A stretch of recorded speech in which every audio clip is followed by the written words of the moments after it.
The piercing screams of women drowned out the toll of the alarm bell.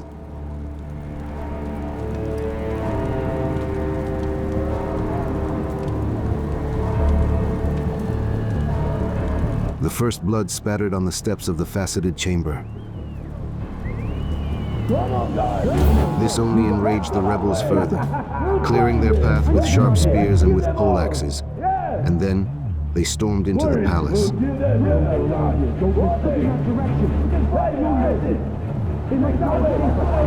One of the ringleaders was still shouting out a list of unwanted boyars when dozens of drunken Streltsy rushed to search the interior rooms.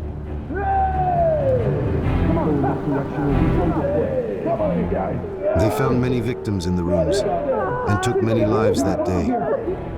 It was a cruel and difficult time for the people they took, and not all of them survived. The Tsarina, Natalia Kirillovna, nearly fell victim to their rage, and only her son's intervention saved her from a blow with a battle axe. Shut up, I said! Sit down! Come on, we're going to crush them. Glory and riches with their own. Stop! Dad! You're going to die! Don't kill the kid! Go! Yeah, child! Take that!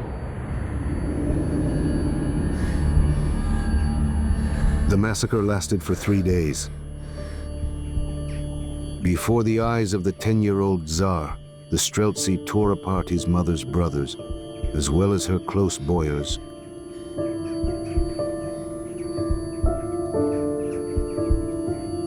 From that moment on, the Tsardom of Muscovy would forever remain for him, a symbol of savagery, chaos, and senseless cruelty.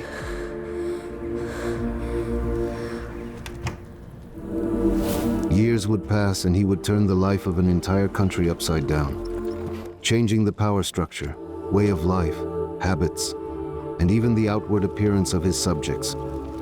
He would go down in history as Peter the Great, and in place of Old Rus, he would build the Russian Empire. The state that was created by Peter would endure for 2 centuries. During this time, it would experience political upheavals and military triumphs, give birth to a great culture, and expand its territory to occupy 1/6 of the world's landmass. The Russian Empire would become home to more than 100 peoples, gain fame for its scientists and diplomats, musicians, artists, and entrepreneurs. And even during Peter's lifetime, it would join the ranks of the world's leading powers, a force to be reckoned with.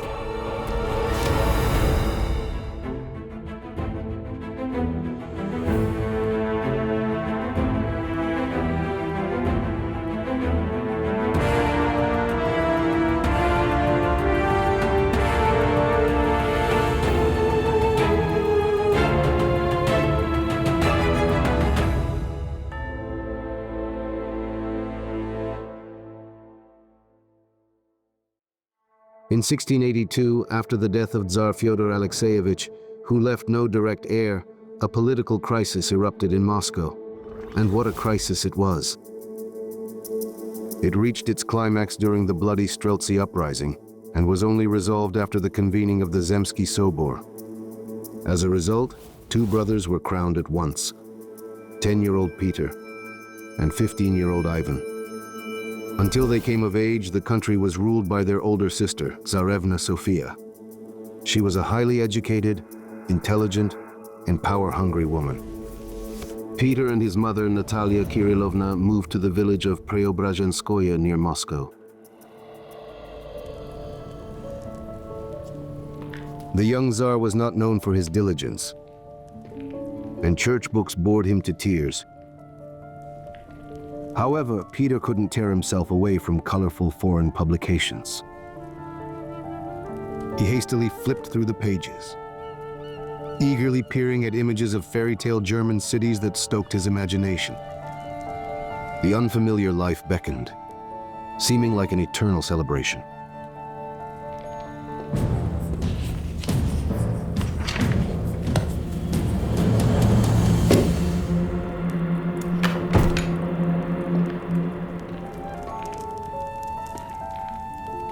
But he was not in a fairy tale world.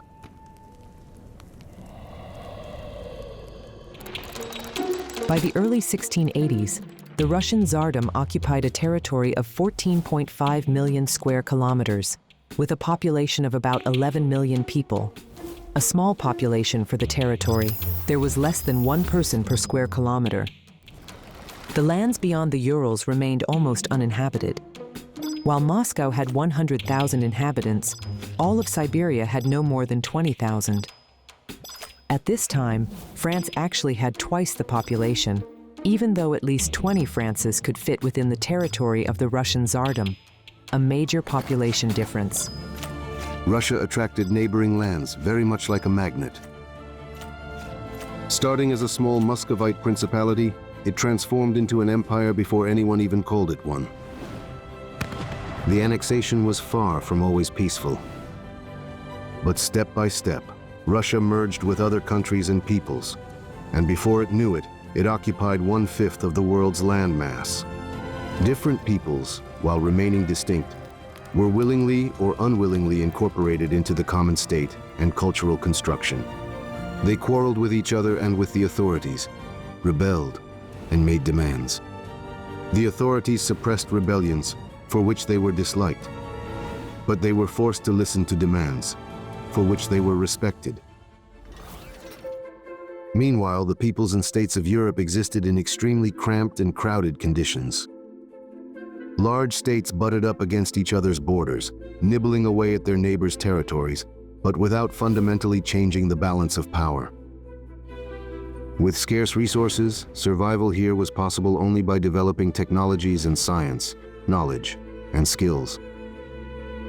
In Western Europe, people learned to value both the land and its resources. The great geographical discoveries and the seizure of overseas colonies with their immense wealth further propelled economic growth. This was then followed by the creation of modern political institutions. Tsar Fyodor Alexeyevich, Peter I's elder brother, anticipated many Western-style reforms. He conducted a general census, introduced unified taxation, abolished the custom of mesnichestvo, which is appointment to positions based on ancestry, and finally he approved the plan for Moscow University. There were plans to introduce a unified system of state ranks and publish the first history of Russia. But Tsar Fyodor died young, and the regent Sophia acted cautiously, always looking over her shoulder at her entourage. Nevertheless, Moscow society was changing, albeit slowly. European weapons, ammunition, clocks, and carriages were being imported into the country. Nobility from Poland, Little Russia, Ukraine, and Lithuania were being hired for service.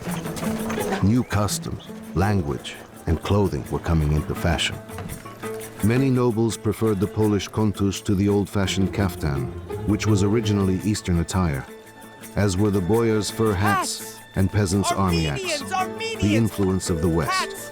However, the East still exerted as much influence on Muscovy as the West Take a did. look. Have a look. As Peter grew up, he spent more and more time with his peers. Soon, the boyish games of playing with toy soldiers turned into a serious pursuit. The toy regiments, armed, trained, and dressed in a foreign manner, under the command of the young Tsar, were turning into a real military force. Peter's intense activities seriously frightened Tsarevna Sophia. She clung tightly to power and had no intention of sharing it with anyone. At her instigation, rumors began to circulate in the capital that the younger Tsar was acting strangely, and he shouldn't be allowed to rule the state. Meanwhile, Peter was entering his 17th year, the perfect time to look for a bride. Hold it. After considering All right, that's several good. options, Looks good. Natalia Let's go. Kirillovna settled on Eudoxia Lopukina, a girl from a family that, though impoverished, was a large one and was very loyal to their family. Where are you going? Stay where you are. The Tsar didn't object. Let everyone see. He is already an adult.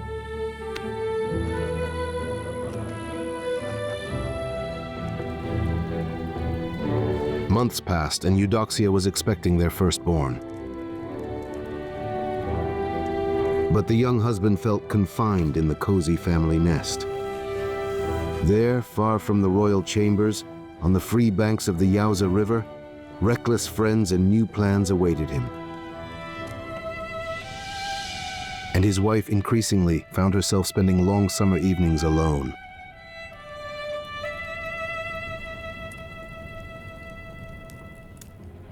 Meanwhile, the capital was shaken by terrible news.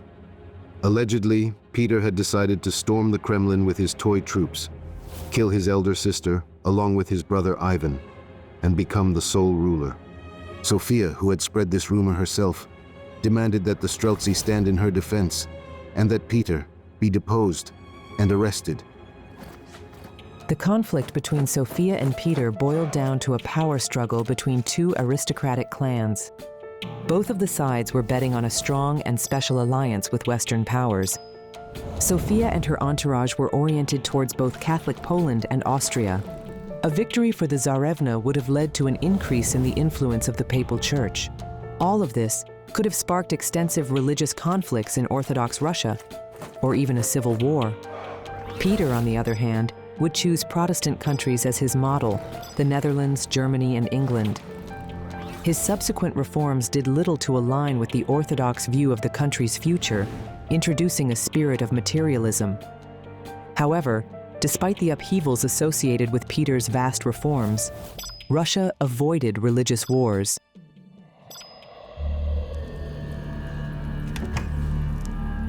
Peter Alexeyevich, sovereign of all Great, Little, and White Russia, couldn't shake off his extreme anxiety. Upon learning that his sister was rallying the Streltsy against him, he fled here to the Trinity Lavra of St. Sergius. Peter tried to convince himself this wasn't cowardice. Any reasonable person would have done the same, but there was a rumbling in his ears.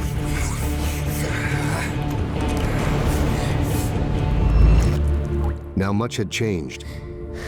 He was the Tsar. By his order, the entire court and the toy regiments had already moved to the Trinity Lavra of St. Sergius. But would the Moscow regiments obey him? If they chose Sophia's side, then blood would be shed again, as in his childhood. But this time, not of the boyars close to him, but of Peter himself. Fear wouldn't let go, gripping his heart with an icy hand. And then, Colonel Franz Jacob Lefort arrived. He brought good news. Moscow was supporting Peter fully, and the sovereign had nothing to fear. Franz Lefort, a native of the Free City of Geneva, grew up in the family of a successful merchant, but despised his father's occupation and dreamed of a military career. At the age of 18, against his family's wishes, he set off for distant Russia, where he entered military service under Tsar Fyodor Alexeyevich. During the de facto rule of Tsarevna Sophia, he rose to the rank of colonel. In August 1689, when conflict erupted between Sophia and her younger brother, Lefort unequivocally took the side of the legitimate Tsar, Peter. The Moscow regiment siding with Peter proved decisive in the struggle against Sophia. It didn't even come to a direct military confrontation. The Tsarevna was confined to the Novodevichy convent, while the sickly Ivan voluntarily handed over all power to his younger brother, formally remaining his co-ruler. However, young Peter remained indifferent to matters of state governance. So for several more years, the most important decisions were made by his mother, Natalia Kirillovna's inner circle. In February of 1690, Peter and Evdokia had a newborn son. The heir was named after his grandfather, Tsar Alexei Mikhailovich. But Peter's joy at this news was short-lived. Having completely lost interest in his wife, he spent more and more time with his new friend Franz Lefort. It was at Lefort's invitation that Peter, upon returning to Moscow, ventured into the German quarter, where no Russian ruler had ever set foot before. The German quarter, or Kukui, was a district for immigrants from Germany, England, and Holland, located outside Moscow proper. In Russia, foreigners were viewed with suspicion. They were called Germans, meaning mute, those who couldn't speak Russian. Alongside experienced officers and craftsmen, one could find misfits and adventurers here. In Moscow, the quarter was considered a den of heresy and debauchery due to its abundance of distilleries and raucous celebrations. The amiable Franz rushed down the stairs to greet me. No bowing or, heaven forbid, prostrating oneself on the ground. He simply said, Oh, Peter, "Oh, Peter, I'm how so happy I am. I can't believe my eyes. I cannot believe You're my guest." eyes. You are my guest." And you could tell he wasn't lying. The French caftan mercilessly chafed under his arms. His head itched terribly beneath the wig, but Peter was happy. Everything here was unfamiliar, unusual, noisy, and very merry. More intoxicating than the wine was the proximity of women in low-cut dresses with towering hairstyles. Lefort whispered in his ear, "Introducing Miss Anna Mons." Peter froze. Before him stood the beautiful maiden from his childhood dreams. According to Russian tradition, interaction between men and women outside the family was severely restricted. At feasts, except for weddings, women did not sit at the common table. In peasant families, men ate first, then women. In wealthy homes, there were separate meals in different parts of the house, male and female quarters. The customs of the German quarter, where both sexes interacted as equals, not only shocked Moscow's residents, but also seemed provocative and immoral to them. Anna Mons captivated Peter with her free-spirited manner and cheerful disposition, uncommon for Russian girls. She was the youngest daughter of Johann Georg Mons, a native of Westphalia who had moved to Moscow in the mid-17th century, and, as a master goldsmith, he had amassed a considerable fortune here. Many contemporaries noted Anna Mons's exceptional beauty, though detractors claimed that they were not truthful and simply attempting to flatter the Tsar. In any case, no portraits of her have survived. The Tsar became a frequent visitor to the German quarter. And here, amidst dances and fireworks, the first plans for future reforms were born. Peter understood. Russia desperately needed knowledge, skills, and technology, things that it was sadly short on. After the death of his brother Ivan and mother Natalia Kirillovna, he became the sole ruler and now intended to transform the entire nation. But where to start? Lefort suggested that Peter should see how European countries usually lived. Thus, the idea of the Grand Embassy was born.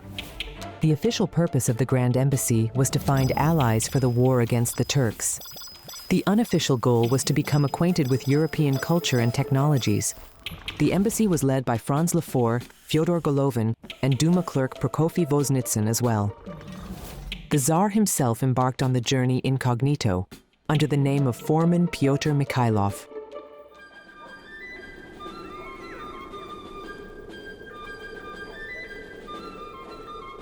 At the tail of the huge ambassadorial convoy walked 36 young men. They were volunteers from among the Tsar's Petsashny, and they were going to Europe to study shipbuilding, a profession that was in high demand at that time.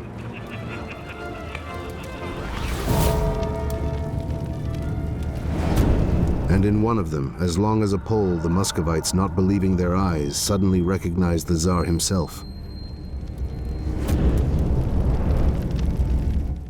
A foolish man jumped out of somewhere, shouting in a loud voice, "The sovereign has gone to the Germans. Repent, brethren, for the end times have come."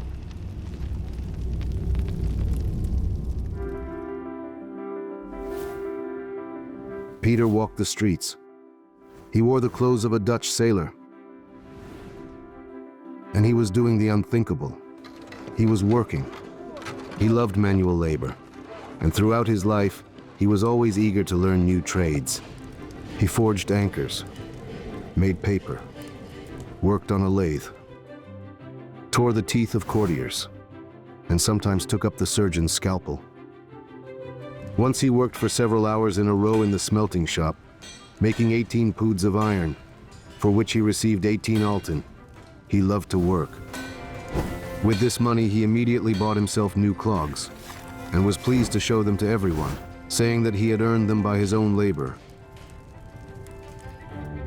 In Europe, Peter went to the Dutch shipyards, doing carpentry first in Zaandam and later on in Amsterdam. In his spare time, he examined collections of minerals, coins, weapons, and archaeological finds. Picture galleries and theaters did not interest him, with the exception of Professor Frederick Ruysch's Anatomical Theater, which he found fascinating. Peter bought the anatomical collection of Ruysch, and on its basis created the first Russian museum, Kunstkamera. Admission to the museum was free, and visitors were treated to coffee, Zuckerbrodas, that is cakes, and Hungarian wine. Wine especially attracted men, and they entered the Kunstkamera several times, remaining completely indifferent to the collection itself. From Amsterdam, Peter continued on to London. And it was there that he decided to take up the study of both British industry and government. He met Isaac Newton, and he even tried to lure Newton into the Russian service, though he was unsuccessful at that. One of the tasks of the Great Embassy was to recruit specialists, primarily for the Army and Navy. The first batch of mercenaries numbered exactly 672 people. Weapons, tools, and materials were purchased for the Army and Navy, and for Peter's personal household, mathematical, medical, drawing tools, medicines, books, several live parrots, one monkey, as well as 2 stuffed animals, crocodile and swordfish. Every day, a new wagon from Arkhangelsk. They're bringing dried lizards, and the Streltsy have not been paid their wages for 6 months. It was said that the musketeer Františka Lefort, by malice aforethought, persuaded the Tsar to go to the Germans, so that there he could be drugged with a potion and replaced. And now they say, Tsar Peter sits in prison. Instead of him will soon appear in Moscow a German blackmonger, or even the Antichrist himself.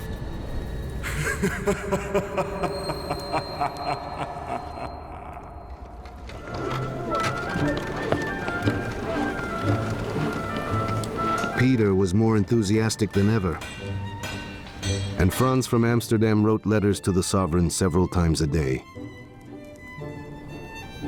This is the ruler that Russia needs.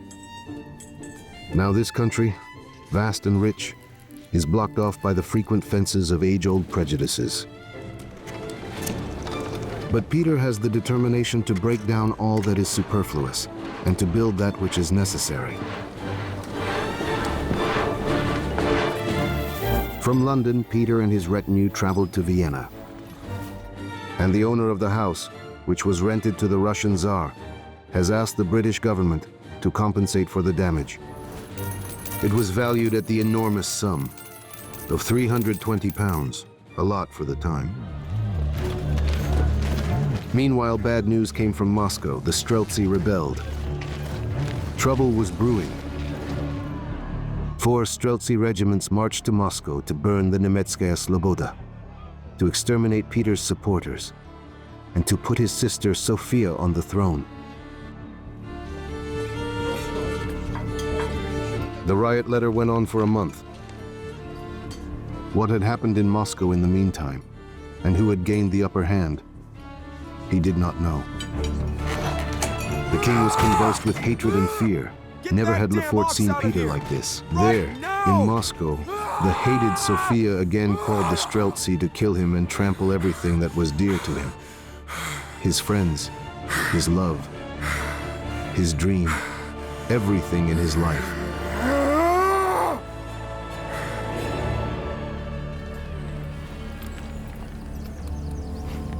They rushed home day and night, stopping only for lunch and for a change of horses. It was frightening to look at the king. He had not slept for 4 days. Lefort didn't understand how he wasn't falling. Peter accepted the mail from the messenger with shaking hands.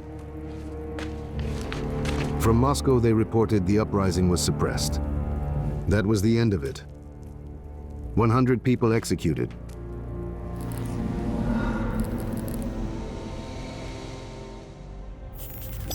When Peter and his companions arrived in the capital on the evening of August 25th, He was not yet expected and therefore not welcomed. Without stopping at home, he went to the German quarter to see Anna Mons. No one recognized the Tsar. People on the streets recoiled in fear, and no wonder. The Peter who used to set off fireworks and dance with the beautiful Anshin was gone and would never return.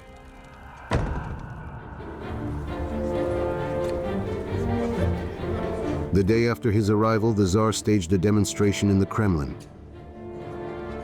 2 jesters cut off the boyars' beards with sheep shears. In Russia, a beard symbolized respectability as well as piety. But in Peter's eyes, it remained a symbol of patriarchal backwardness, which the Tsar intended to eradicate. Peter left the right to wear a beard only to peasants and clergy, as well as those who would pay a beard tax. Rich merchants 100 rubles a year, service class and middle class merchants 60, and as for others, 30 rubles. 4 days after his return, Peter ordered the rioters to be brought to Preobrazhenskoye. There were 14 torture chambers there, and they operated around the clock. The Tsar was personally present during the interrogations. He spent his nights at feasts in the German quarter at Lefort's house. He behaved like a man possessed, and even those close to him feared him.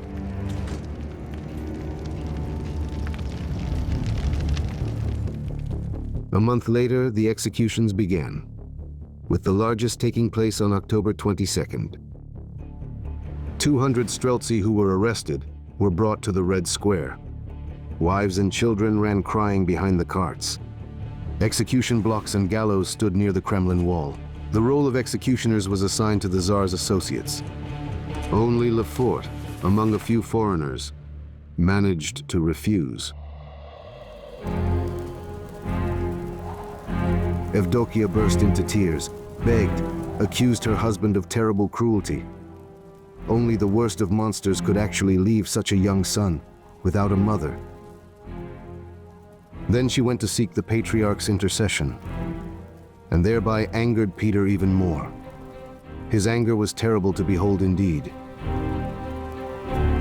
This is the end. Alexei will be sent to Preobrazhenskoye. He will be put into the care of the Tsar's sister Natalia.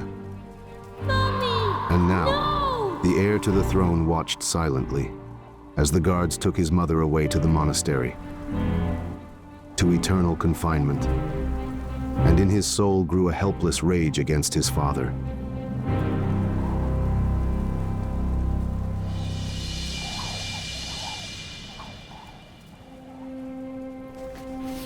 As for Anna Mons, she became Peter's official mistress. The people nicknamed her the Queen of Kukui. Patriarch Adrian himself came to speak with the Tsar, but he insisted on having his way. All of Moscow was outraged. The Tsar preferred a German heretic to his lawful wife.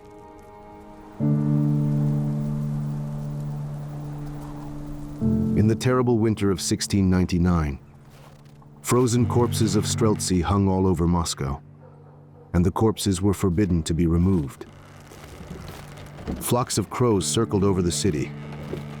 Only by the end of February did they begin to bury the Streltsy in mass graves at the city entrances. Then, in crowded places, sheets appeared with the Tsar's decree. For the glory and beauty of the state, all ranks of people, except the clergy, coachmen, and plowing peasants, shall wear Hungarian and German dress. That is the law. Traditional Russian clothing covered the body completely, and therefore the clothing was suited to the climate. European clothing, on the other hand, emphasized the figure and restricted movement, and therefore it was very uncomfortable for Russians. It was tight, cold, and embarrassing. But after Peter's decrees, anyone who dared to appear in public in old Russian clothing was forced to kneel, after which their long hems and long sleeves were cut off completely. Peter demanded a complete change, not only in clothing, but in the entire way of life. believing that this would transform the Russian person into a European. European dress was revealing and tight, and hair was styled in elaborate coiffures. However, despite the extreme discomfort of corset dresses, Russian ladies embraced them willingly. But not everyone was willing to give up the traditional kika headdress to avoid looking bareheaded. And only later, with the greatest difficulty, did they actually replace it with a fontange made of starched lace.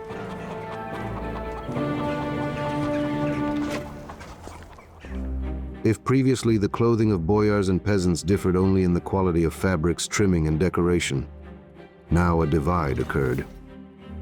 The peasantry remained in their old clothes, while the nobility dressed in the very height of European fashion.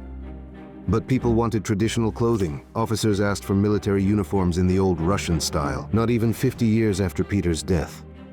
Fur coats with fur hats, Russian felt boots, and many other items would quickly return to the nobleman's wardrobe.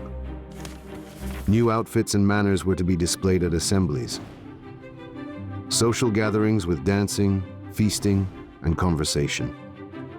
They symbolized the social activity of the nobility, in addition to their unity around the Tsar. But this was a new and strange affair for Russia.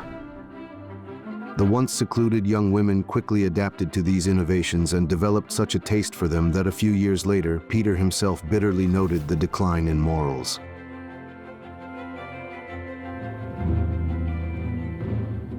An improper girl laughs and talks with everyone, runs I'd through like the to streets express with my her bosom gratitude to the exposed, lovely lady. sits with other young men, pushes with her elbows, doesn't sit still, but sings lewd songs, makes merry, and gets drunk. It led to lewd behavior. This, Peter thought, was extremely shameful behavior, and he wanted to stop it right away. At these assemblies, where tobacco smoke hung thick in the air, people drank wine, beer, and coffee. Coffee had only recently come into fashion even in Europe. In Russia, it was completely unknown, and people would spit it out due to its bitterness. Beer had been brewed in Russia before, but there was a lack of skill and experience. The same was true for cheese. Sausages were made by stuffing washed intestines with buckwheat. Peter, who was very fond of Dutch cuisine, very enthusiastically introduced it in Russia. Sausages and spiced meatlings, salted herring, and cakes that were called inside-out pies. Previously, Russians had managed well with turnips, but Peter ordered the cultivation of potatoes. At first, few people knew that they should eat the tubers, and many were poisoned by the toxic berries. Ladies used potato flowers as decoration, sometimes in their hair. The sunflower brought by Peter was also initially grown as an ornamental plant. Oil from the seeds wasn't produced until 100 years later. Many in Moscow were dissatisfied with the new ways and wanted change. Come on, but they seriously? were afraid Has to that ever speak happened openly before? about it. But when Peter Alexievich began traveling to the city of Voronezh, where he was tirelessly building a navy, tongues began to loosen. They blamed all their troubles on the German Lefort, a drunkard and Did you see libertine that? How who is had that led the even What even is sovereign that? astray, they Was that claimed. Peter himself? A rumor spread that Lefort had fallen ill with fever and would not show his face outside his house, and many boyars openly rejoiced, saying they wished Lefort would die soon, so their great sufferings would end. Peter disregarded the opinions of the boyars, and he even ignored the Boyar Duma. Instead, the Privy Chancellery, which was composed of the Tsar's main associates, began to function. It became the very first step towards the creation of the governing Senate, the same Senate that would begin its work in 1711. The Senate oversaw diplomacy, justice, trade, state revenues and expenditures, and other matters. Decisions were made collectively at general meetings, and minutes were consistently kept and supported by the signatures of all participants. Thus, the Tsar delegated some of his powers to the Senate, while simultaneously placing personal responsibility on each and every one of its members.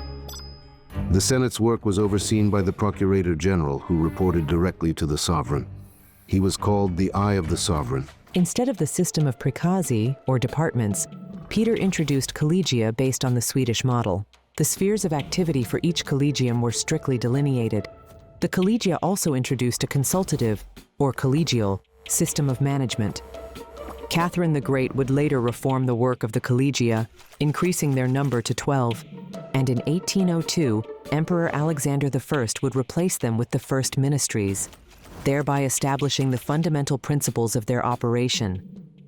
These fundamental principles essentially remain in place to this day. Peter ordered the boyars to send their sons abroad to study both military and naval affairs, subjects of interest to him. In Russia, education was primarily focused on humanities, but the Tsar needed many engineers and technicians. Just 2 years later, a school of mathematical and navigational sciences would open in Moscow. Later came artillery, medical, engineering, and mining schools, as well as a naval academy. Free arithmetic schools for children were established in the provinces. In the year 1724, the very first Russian Academy of Sciences was opened. By the year 1917, Russia had 11 universities, 113 other institutions of higher education, and 123,745 primary schools. Quite the accomplishment. I told him, do it like this. Not your way. When visiting the Not your Voronezh way. shipyard, Peter Do Alexeyevich what I now said, found just peace do of it. mind. It is just a pity that Franz could not come due to illness. He would have admired all the fine young men who had arrived in Voronezh after studying in Holland and England.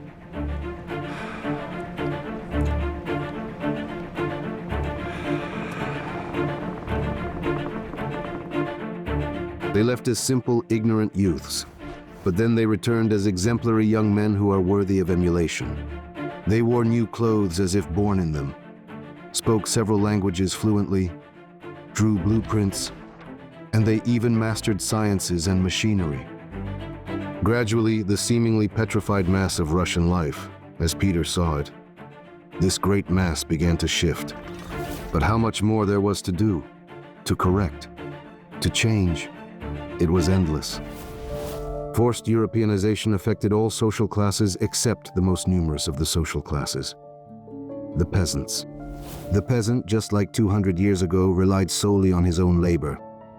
To grow the exact same crop during the extremely short northern summer, as on the southern black earth. He had to cultivate 3 to 4 times more land, and no less than that. Peasant life was shaped by the cold climate and was difficult. Sheepskin coats and felt boots keep you warm in winter. Bast shoes and shirts don't restrict movement when working in summer. Houses were built from the most readily available material, wood, and insulated as best they could. Small windows and low doors.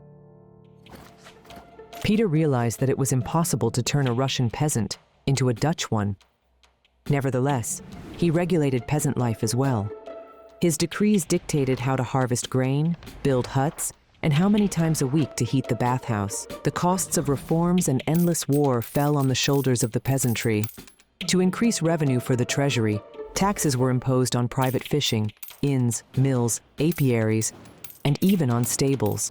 From every 100 households, 1 recruit was taken, a soldier, and the taxation system changed. Previously, tax was collected per household, but peasants started enclosing multiple farms with a single fence. In response to this, the state introduced a brand new poll tax of 74 kopecks per year, a tax for each male resident. A messenger brought an urgent dispatch.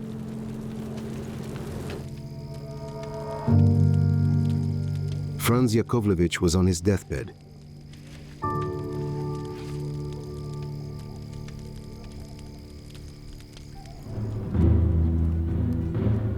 Life was as bright as fireworks, Oh, glad but you every came, celebration must come to an end. What is there to guys. Keep regret? up the good work. The son of a simple Lovely. Geneva merchant, Oh, look who's managed here. to become Well an done. advisor and loyal friend to the ruler of the world's largest up. country.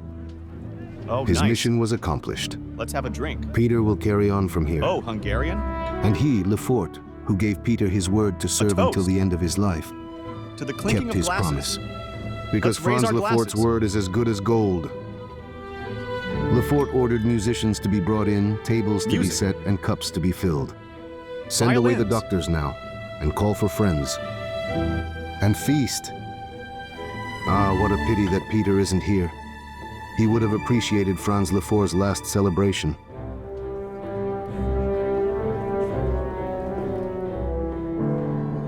At dawn, a mud-splattered carriage entered the courtyard. Peter ran up the stairs. The rooms were empty and quiet.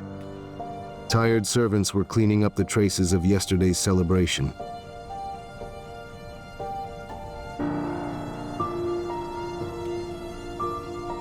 And he realized that now he was alone.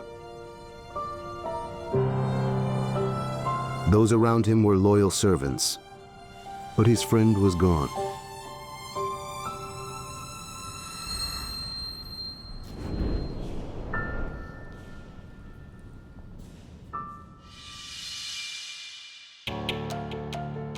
The memory of Franz Lefort lives on in the name of Moscow's Lefortovo district, as well as in the names of an alley in Moscow and streets in Geneva and Kaliningrad. His Moscow house, later rebuilt and known as the Lefortovo Palace, is recognized as a cultural heritage site. After burying his friend with the highest military honors, Peter was returning to Voronezh. On the way, he remembered. All the nobility gathered around the lavishly decorated coffin, their faces showing immense grief. But Peter knew that many were rejoicing at Franz's death. They must think that without him the sovereign will stop his eccentric behavior, stop making everyone change their clothes, stop remaking everything. Fools! They still haven't understood anything. Everything needed to be changed, not just to follow his decrees, but to think in a new way.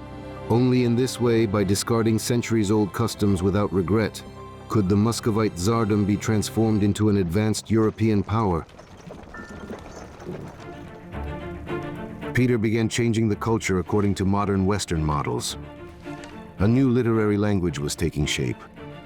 According to the Tsar's plan, Russia, which was previously perceived by its people as the last bastion of orthodoxy, was to leave the realm of church culture and become a secular state. Peter believed that the church font was simply not convenient for quick reading. Peter kept the church font only for liturgical books, and he personally developed a new civil font. The font was used to write letters, compose documents, print books, textbooks, and newspapers. Under Peter's rule, 4,500 new words, borrowed from European languages and still used today, entered the Russian language. For example, ball, system, barrier, complement, politics, portrait, and secret. Military vocabulary was completely updated: admiral, trench, uniform, pistol, parade, and much more. All naval terminology entered the Russian language from Dutch during Peter's reign. Such a rapid and large-scale renewal of the language would only occur again in Russia in the 20th century. This was when the Bolsheviks came to power, and they would also radically change the way of life and introduce new words and concepts. The first newspaper in Russia appeared during the reign of Tsar Mikhail Fyodorovich. In the ambassadorial office, handwritten couranti were compiled, brief summaries that included articles from foreign newspapers and other information that were intended only for the Tsar and the Boyar Duma. Peter, however, began printing a publicly accessible newspaper called Vedomosti. Its first issue was published on January 13th in the year 1703. And this is why the date January 13th is now officially celebrated as Russian Press Day. Before Peter, a day was divided into daytime and nighttime hours, and clock faces had 17 divisions. There used to be such a clock face on the Spasskaya Tower. A clockmaker used to work in the tower, and he manually set the time to 1 o'clock exactly at sunrise.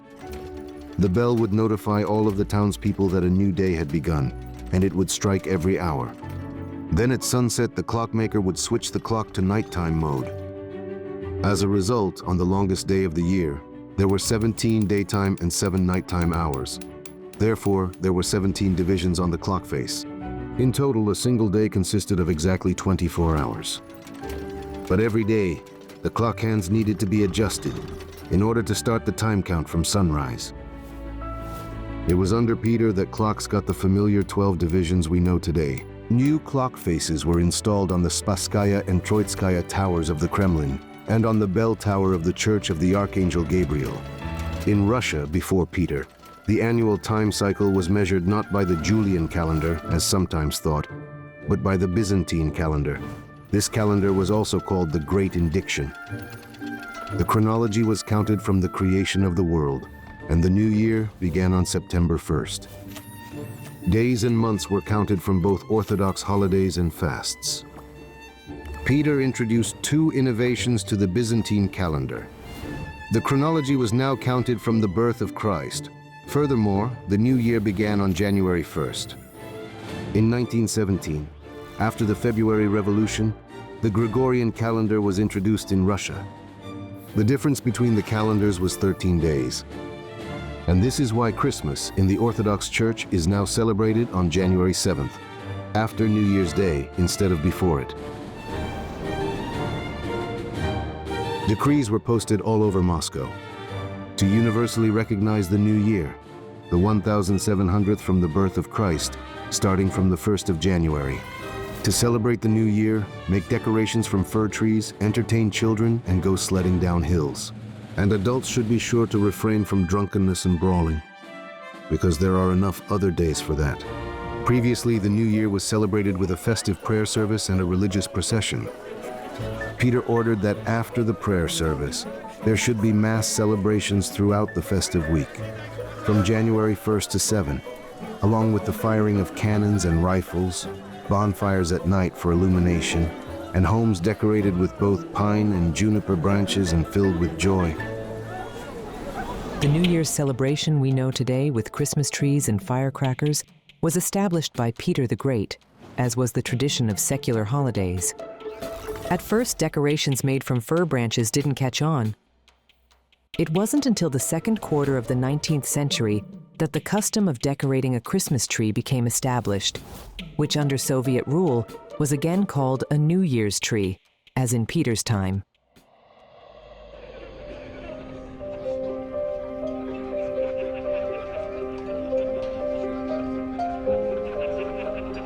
The festivities were in full swing, and Peter couldn't take his eyes off his beloved for even a moment. Once again, he recalled the images from the cherished book of his childhood.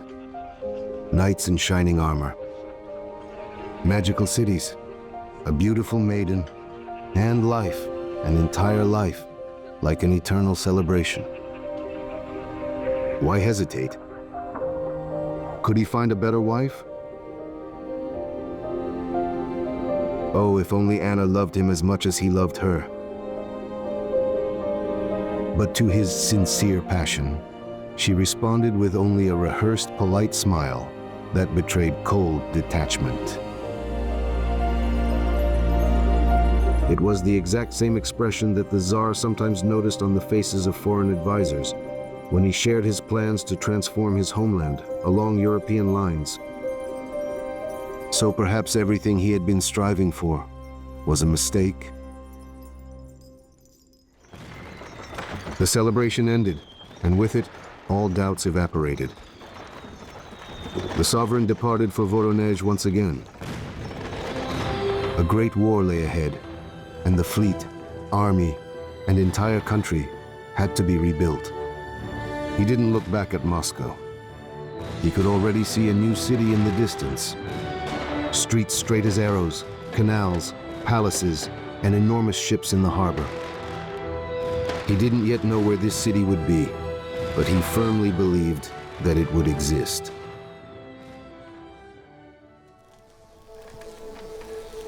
Since Peter became the absolute ruler of the realm, the Tsar was rarely ever seen in Moscow.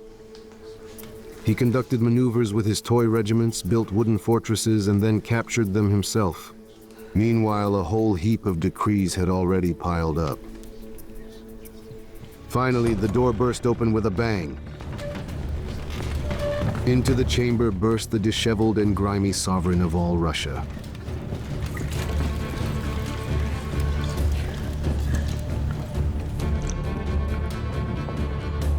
He grabbed a scroll at random. It read, "And since this is by no means possible, it is necessary to..." "Well then," he said, Let them decide for themselves what needs to be done. Woe to the country whose ruler is mad.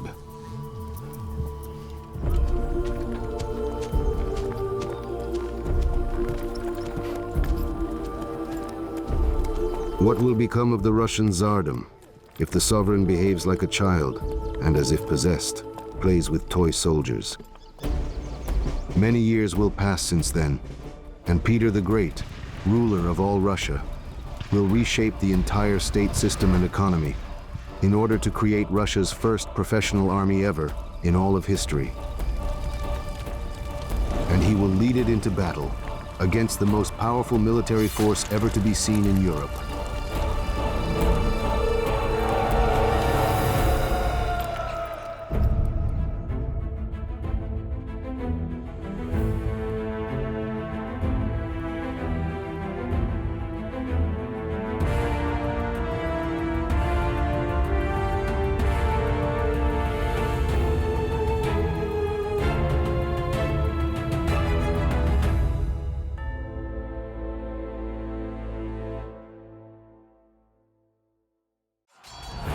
Throughout history, the army has always remained the main guarantor of the country's security. The troops defended the borders. The troops suppressed rebellions and riots. The throne was supported by an army loyal to the Tsar, and the empire relied on the army.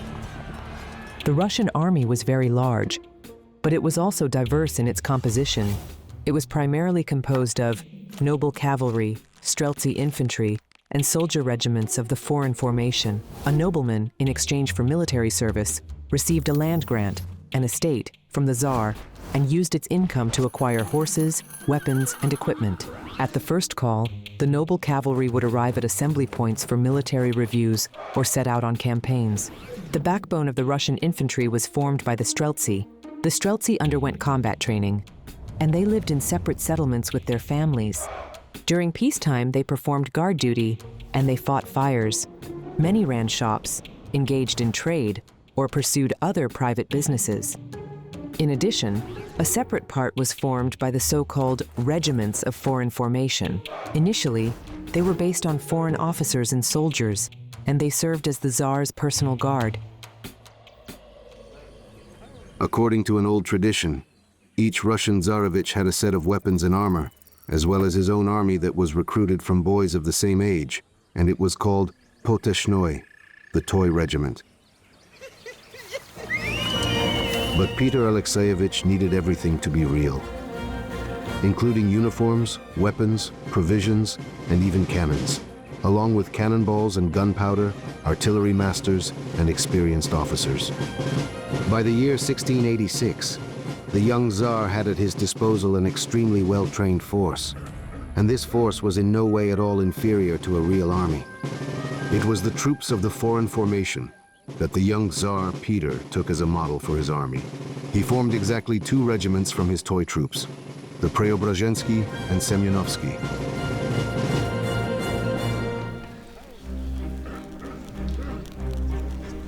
And Peter himself drafted the military regulations for his regiments. Foreign teachers taught him both the German and Dutch languages, since all important military books were not written in Russian but in those languages, geometry, astronomy, as well as fortification. And his toy soldiers? They studied the same subjects.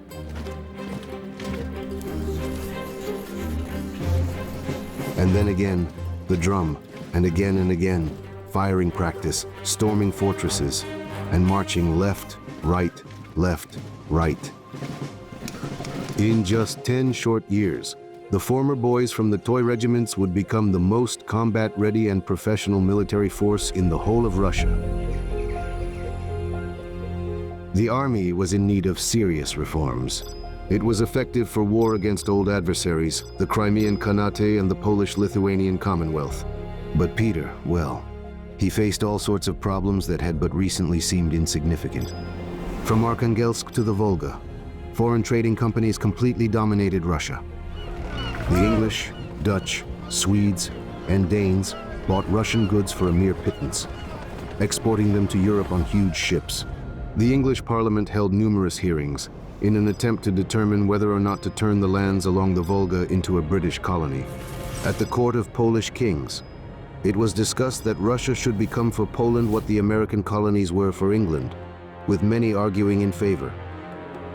Russia did not have a fleet, nor did it even have access to the seas. The Swedes, who had built fortresses all along the coast, blocked access to the Baltic, while from the south, Turkish bastions pressed against Moscow, blocking traders' access to the Black Sea. The Russian state, despite its vast expanses, could have turned from a great empire into a colony like those in Africa within just a few years. Peter made a decision. He would break through to the seas, no matter what the cost would be, to build ports and ships there, in order to create a navy. And the Tsar's main goal? It was to gain access to the Baltic. This meant war with the strongest army in all of Europe at that time. The forces of the Swedish king known as Charles XII. The Swedish king was just 15 years old. In Europe, they scoffed and thought he was incapable of anything. Behind his back, Charles was called a boy who was in over his head trying to fill his father's shoes.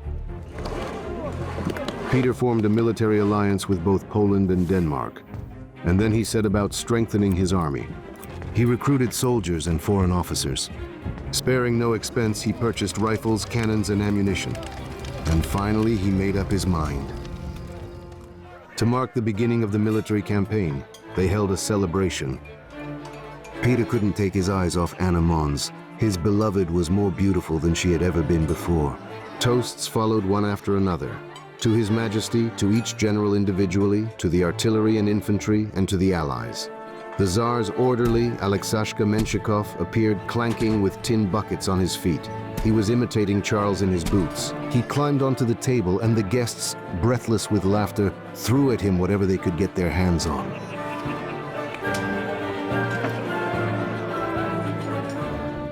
Peter was good-naturedly having fun along with the guests.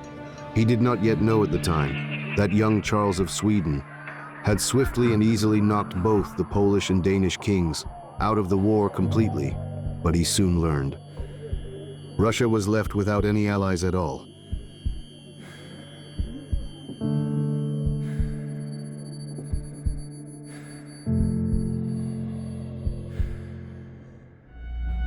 In September 1700, the vanguard of the Russian army approached the Swedish fortress of Narva. Meanwhile, intelligence reported to Peter. King Charles was already on his way with reinforcements. The Tsar hurriedly left for Novgorod in order to quickly organize the transfer of lagging troops and artillery. By all calculations, there was only a week left until the imminent arrival of the enemy army. The soldiers who were besieging Narva were all impatiently waiting for the real action to finally begin, the big battle. And until the Tsar, Peter, would finally arrive with both reserves and cannons, they could pass the time with a mock battle.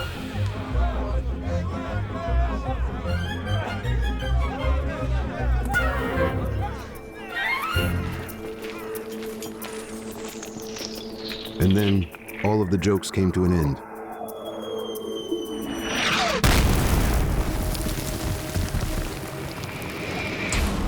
The calculations on which the sovereign relied turned out to be wrong.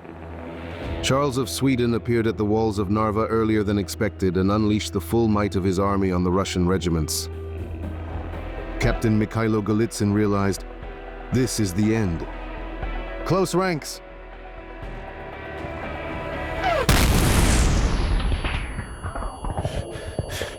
The Swedish infantry attack broke through the front in 3 places at once, and the Russians fled in disarray. The mercenary officers immediately surrendered, and some were killed by their own soldiers. Peter was in Novgorod at this time. He did not see how his army was perishing in the snowy whirlwind, how the recruits in Streltsy, maddened with terror, were rushing about, and how on the right flank stood, as if rooted to the ground, 3 regiments: Preobrazhensky, Lefortovsky, and Semyonovsky. A bullet pierced my leg. Load! Fire! Fire! The Swedes stopped. Second volley! Blood was already squelching in his shoes.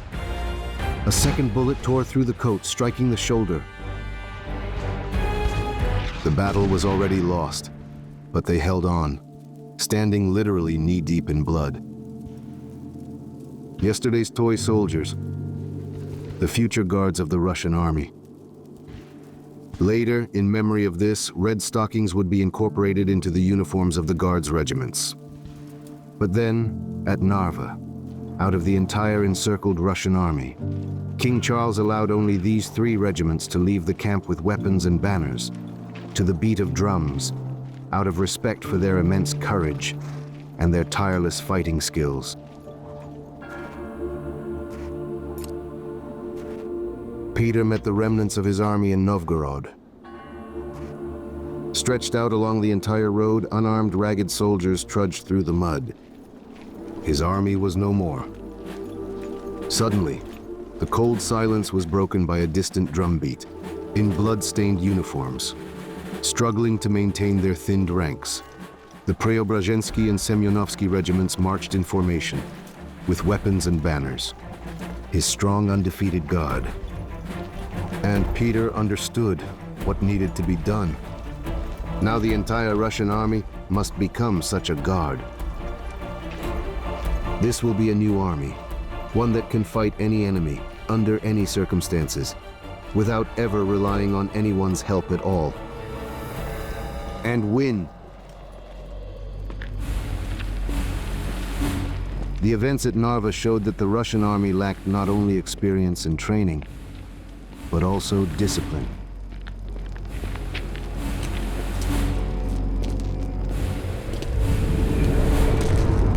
Desertion, and especially treason, had to be prevented very harshly.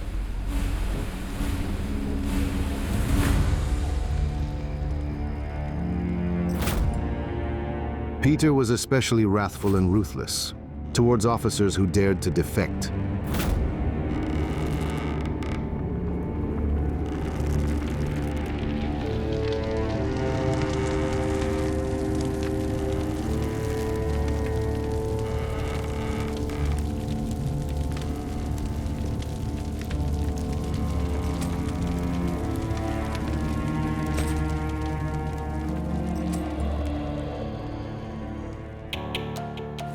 Peter introduced discipline in the Russian army, regulated by military statutes.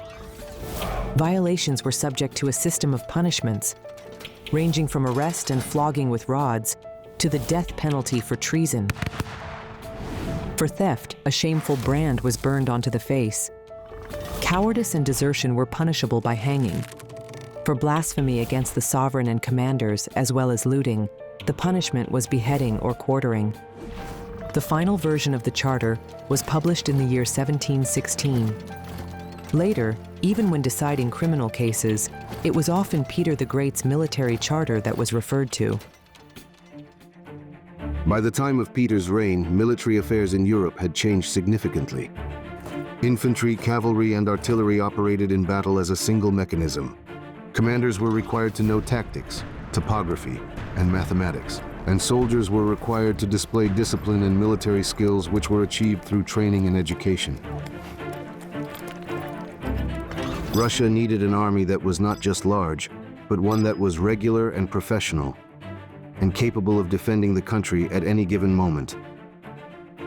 Peter began its creation using the experience of the foreign formation regiments and former toy regiments. He announced the recruitment of volunteers for military service with pay, and he also regularized conscription, drafting serfs, one recruit from every few dozen households. To prevent conscripts from running away, they were immediately shackled. A recruit mark was tattooed on the left arm, a gunpowder cross. If a recruit ran away, he couldn't return home, and the peasants of his community had to provide a new person. The age of conscripts ranged from 20 to 35 years. Military service was declared lifelong, and relatives mourned conscripts as if they were dead. Thus, 29 infantry, as well as 2 dragoon cavalry regiments, were formed, making an overall total of 32,000 men. Passing by the parade ground, Peter Alexeyevich stopped. Major of the Guard Mikhail Golitsyn, sparing no effort, was struggling with the newly recruited soldiers. It was painful to watch. March! The village boys didn't know how to march in formation. I said left. In addition, Left! no one knew how to handle equipment and weapons, and they were terrified of the officer. Left! Move! I Golitsyn's said voice left. was hoarse from giving commands, but it was all in vain. Left! The recruits Keep the didn't understand a formation. variety of concepts, including march right and march left. Hay on the left! Straw on the right! After some thought, Peter ordered a bundle of hay to be tied to each recruit's left leg, and a bundle of straw to the right. And when on the parade ground, instead of the usual left-right, they heard hay straw. Hay straw! Things immediately started to improve. Hey! Straw! Hey! Straw! Hey! Straw! And Peter, who was in high spirits, continued on his way.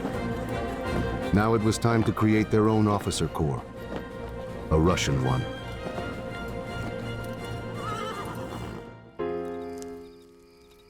Peter sent letters to all of the governors made of all nobles. to compile a list of Sons nobles fit and for their service. children. From these, the Tsar chose those fit for service and personally assigned them to regiments. Peter's messengers rushed to all corners of Russia.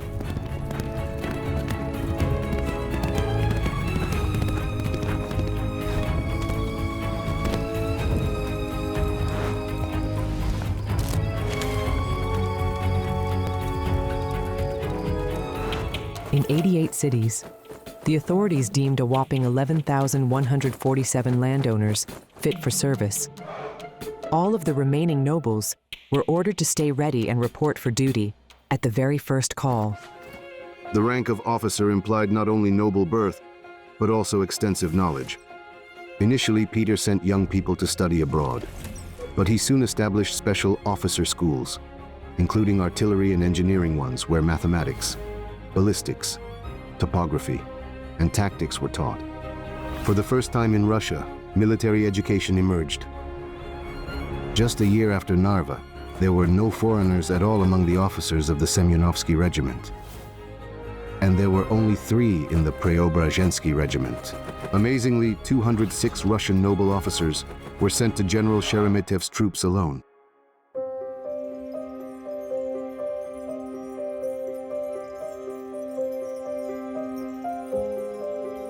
Whenever he could spare even an hour, Peter would come to the German quarter, to his Anushka, in the large, beautiful house he had given her. Home comfort, delicious food, and the radiant eyes of his beloved. What else does a tired soldier need?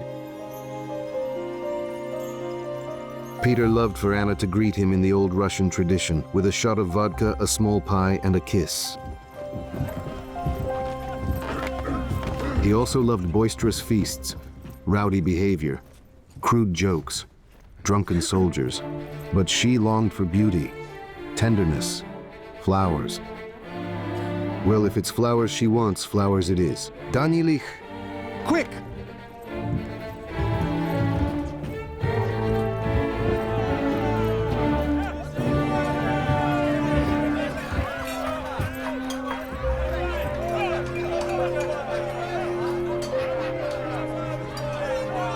Menshikov, as always, turned around in the blink of an eye. The flowers seemed vaguely familiar to Anna, because they had simply been torn from her own flower bed. Peter didn't bother with such trifles. He was engrossed in the new armament for the infantry, and everything else could wait.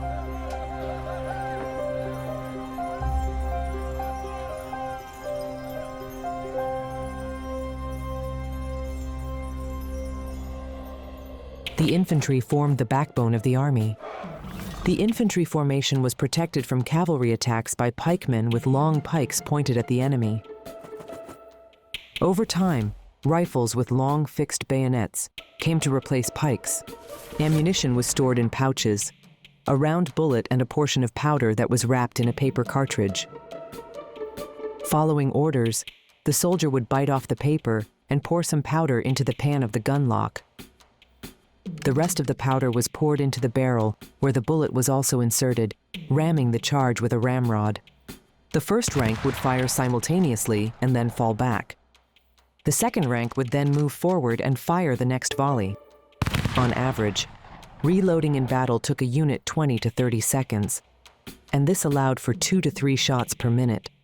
Only well-trained soldiers could achieve such firing speed, and sometimes even a greater speed than that. Thus, during battle, a continuous barrage of rifle fire would rain down on the enemy along the entire front. At that time, this was considered the most advanced and effective method of combat. Present arms! 1, 2, 3! The training introduced by Peter bore fruit.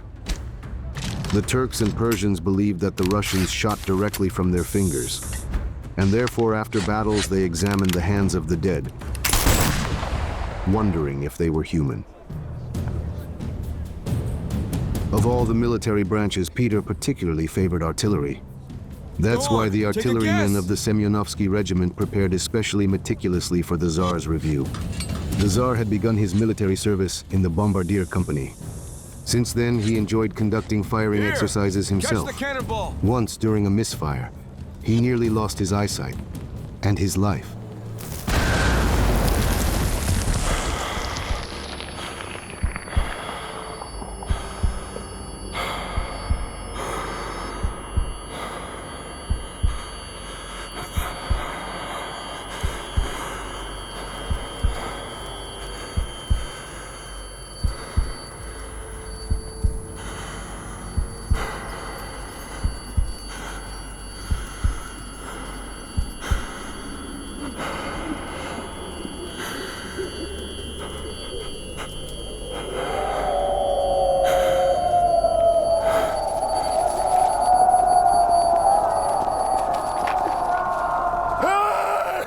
But this didn't dampen his enthusiasm for artillery.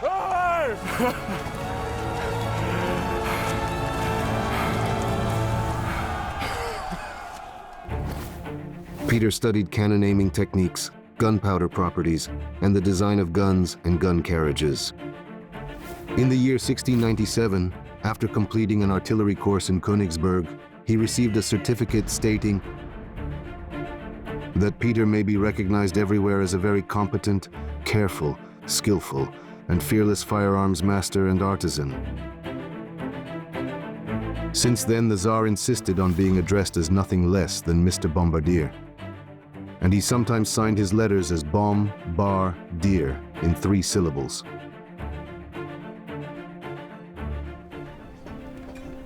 Upon returning to Moscow, Peter went straight to Anushka's place. He intentionally didn't announce his arrival. It was a surprise. A voice was heard behind the door, male and unfamiliar. They were speaking German. Now that's truly a surprise. Franz Koenigsegg, envoy of the Polish King Augustus, a former ally. Is our noble brother Augustus in August. good health? He's well, Koenigsegg assured, but quite Yet he distressed is about the deeply lack of troubled by the funds lack for the of war funds for against the war Charles of against Charles Sweden. of Sweden. Not enough, you say? Peter Funds, you interrupted say? him. Looks like it all went seems into all this the funds construction. went into this construction. I drink I to the drink health of my brother To the Augustus. king's health. To our brother August. Oh, your majesty, Koenigsegg stammered. To Augustus! The affections of the young This goddess, is merely a whose humble beauty is offering to beyond the young compare. goddess, whose incomparable beauty will All go right. on. To the health of my brother Augustus. Drink to the health of our brother Augustus. Bottoms up!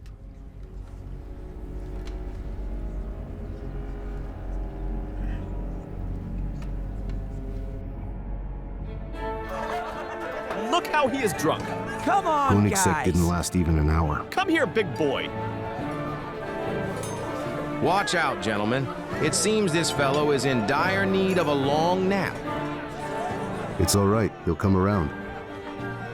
He'll think twice before bringing bouquets again.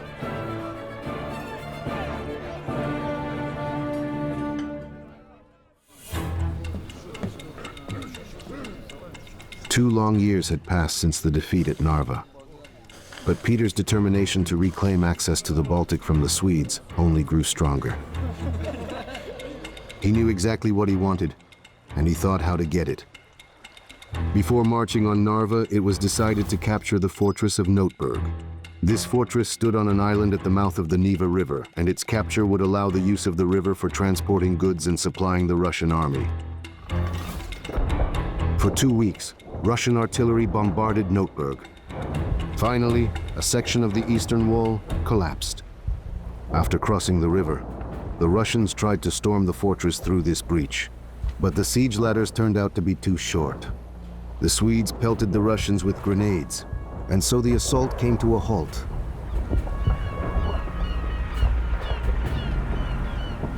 Standing on the cape near the silent battery, Peter watched the chaotic melee at the walls. "Well," he said, "it is time for the guards." Lieutenant Colonel Mikhailo Golitsyn, having received the order, rushed to the shore. His Semyonovsky men, bending their oars, flew in boats towards the fortress, to certain death.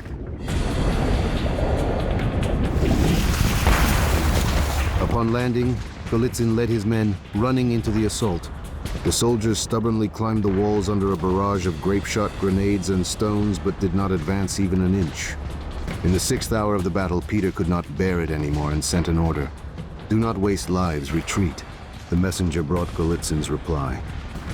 "Now I belong not to you, sire, but to God alone."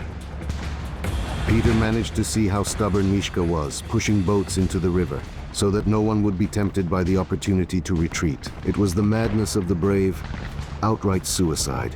But Menshikov caught Golitsyn's boats, put his reserve on them, and without waiting for orders, went to the rescue. After 12 hours of assault, Notburg finally raised the white flag. This ancient Russian fortress on Orakovi Island was called Oreshek, before it was captured by the Swedes. Peter ordered it to be named Schlisselburg, the key city. This victory was indeed crucial, and it allowed them, a few months later, to capture the fortress of Nyenschans, 50 kilometers from Schlisselburg, where the new capital of the Russian Empire, the city of St. Petersburg, was founded.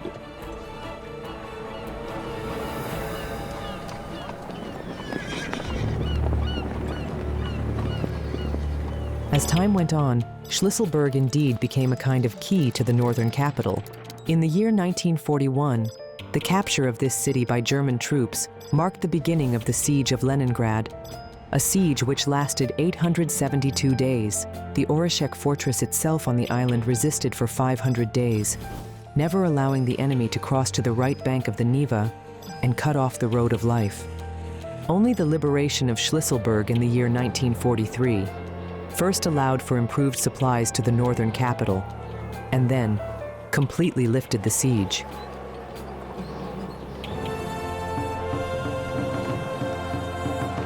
Mikhailo Golitsyn survived by a miracle. And as soon as he recovered from his wounds, Peter promoted him to colonel. All surviving Semyonovsky Regiment soldiers were generously rewarded, and now they greeted the Tsar with a drumbeat, standing under their regimental banner. By Peter's decree, each and every military unit had a banner. Company banners were colored cloths with an eagle, while the regimental banner was white. Abandoning the banner in battle was punishable by death. If after a battle only a few men remained from the entire regiment, but the banner survived, the regiment continued to exist and was rebuilt anew. Peter managed to break away from the front and come home for just a couple of days. The first thing he did was visit his Anushka. He had missed her terribly. He sent away his entourage. He wanted to finally be alone with his beloved without all that crowd of loyal drunks and troublemakers. But it seemed no one was expecting him here. So that's how it is. While his loyal drunks and troublemakers were standing by him to the death, the woman he loved and trusted most had betrayed him. Simply and casually. And now he had to learn to live with this.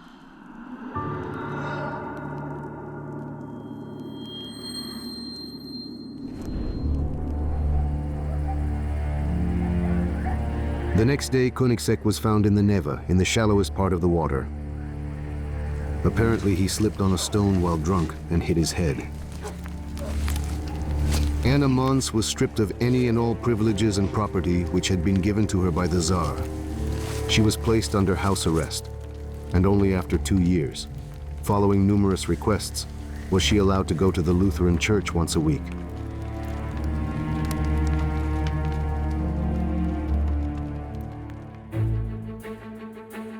Almost 4 years had passed since the disaster at Narva. Peter was approaching his main goal, to finally clear the Baltic shores of the Swedes.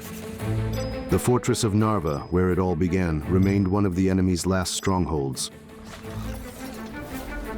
In the summer of 1704, the Russian army besieged Narva for the second time. Astoundingly, the Russian forces outnumbered the garrison by almost 10-1. Narva's fortifications were virtually impregnable.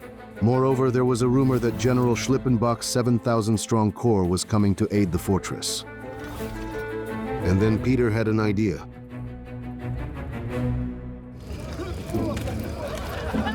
All night long, Swedish uniforms were being sewn from blue cloth in the regimental tailoring shops. Peter was rushing around the camp in feverish excitement, explaining nothing to anyone. The soldiers were ordered to replace their live ammunition with blanks, put on blue uniforms, and move to the nearest grove. The Tsar himself dressed up as a Swedish general for some reason. He clearly had something in mind, and was very pleased with himself. Arvid Horn, the commandant of Narva, watched the Russians form their battle lines. Schlippenbach must be the cause of this commotion. Neat rows in blue uniforms appeared, the Swedes. Horn sent a detachment to help them, to catch the Russians in a pincer movement. Suddenly, a strange sight met the commandant's eyes. The detachment he had sent was fleeing back in panic, trying to escape from Schlippenbach's troops. Confused, Horn caught sight of the general himself through his spyglass, and was horrified to recognize Tsar Peter in a Swedish uniform. Imposters.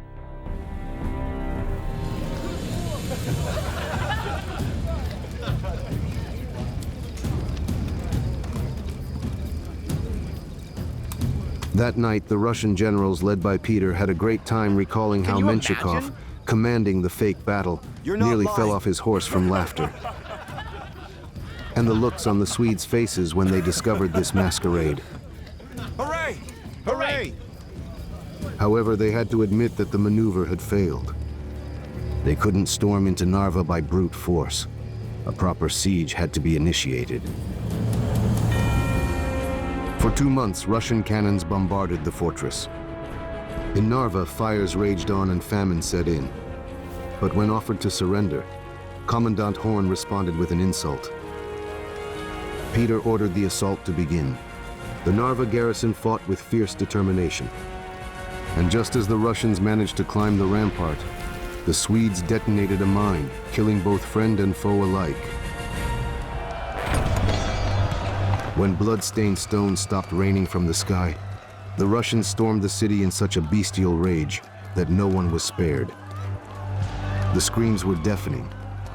The officers couldn't control their frenzied soldiers.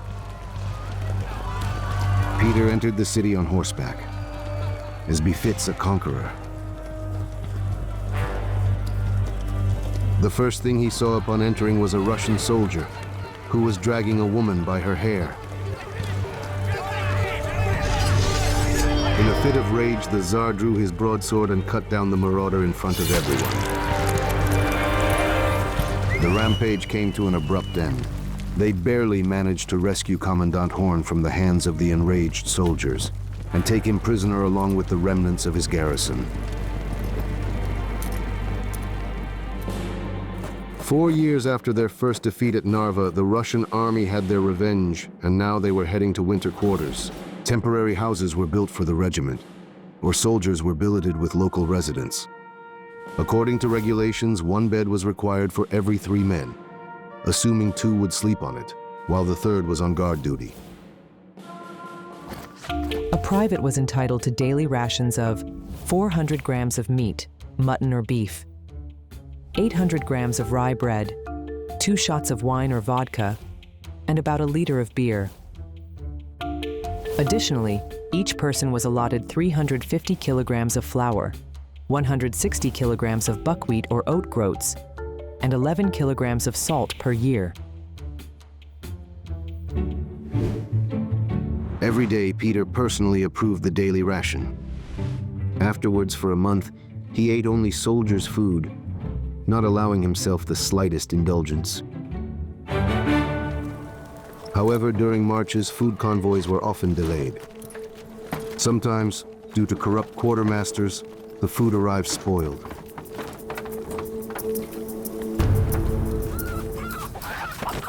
During times of hunger, soldiers resorted not only to hardtack, but also to stealing from locals. Despite extremely harsh punishments, a soldier would never miss even the slightest chance to steal a goose, chicken, or other livestock from an unsuspecting local. Military pay was quite decent at the time, although unfortunately, payments were often delayed. The subsistence minimum was 2 rubles per year. This amount of money was enough to buy 80 kilograms of wheat flour, 40 kilograms of beef, or 80 kilograms of herring. A colonel received 300 rubles a year, a captain 100, and a private 24, half of which was deducted for uniforms. The troops were supplied with all necessities according to standard patterns, and uniforms were regulated down to the smallest detail.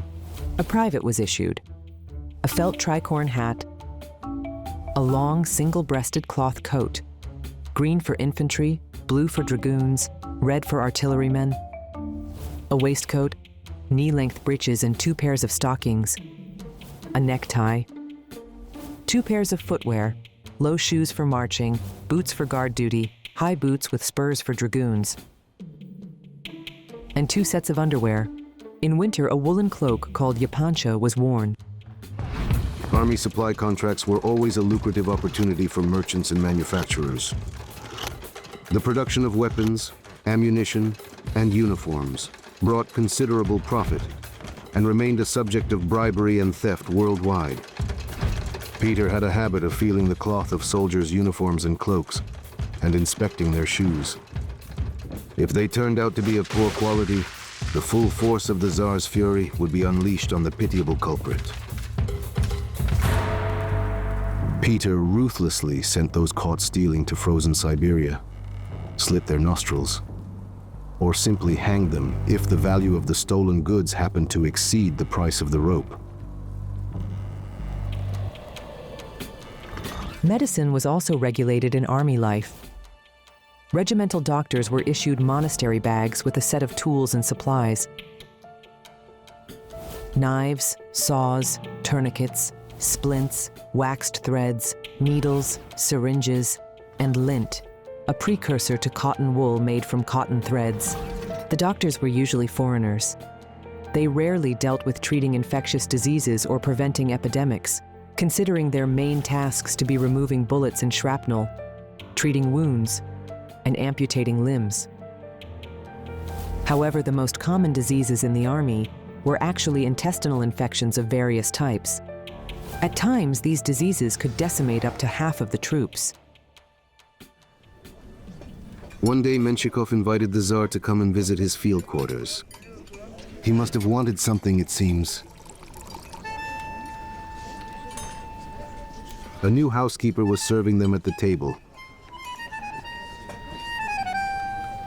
Peter became interested. Who is she? A captive from Marienburg, Menshikov explained. Her name is Martha Katharina, widow of Officer Johann Kruse. He was saying something else, but Peter was no longer listening to him.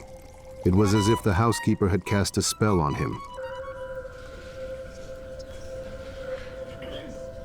Listen here, Katya. I'm staying the night. In the evening, bring me a candle to my bedchamber. I will, Martha Katharina replied quietly. In the morning, Peter left, and the very next day, his orderly came and took the officer's widow, Martha Katharina Kruse, with all her belongings, to the Tsar for good.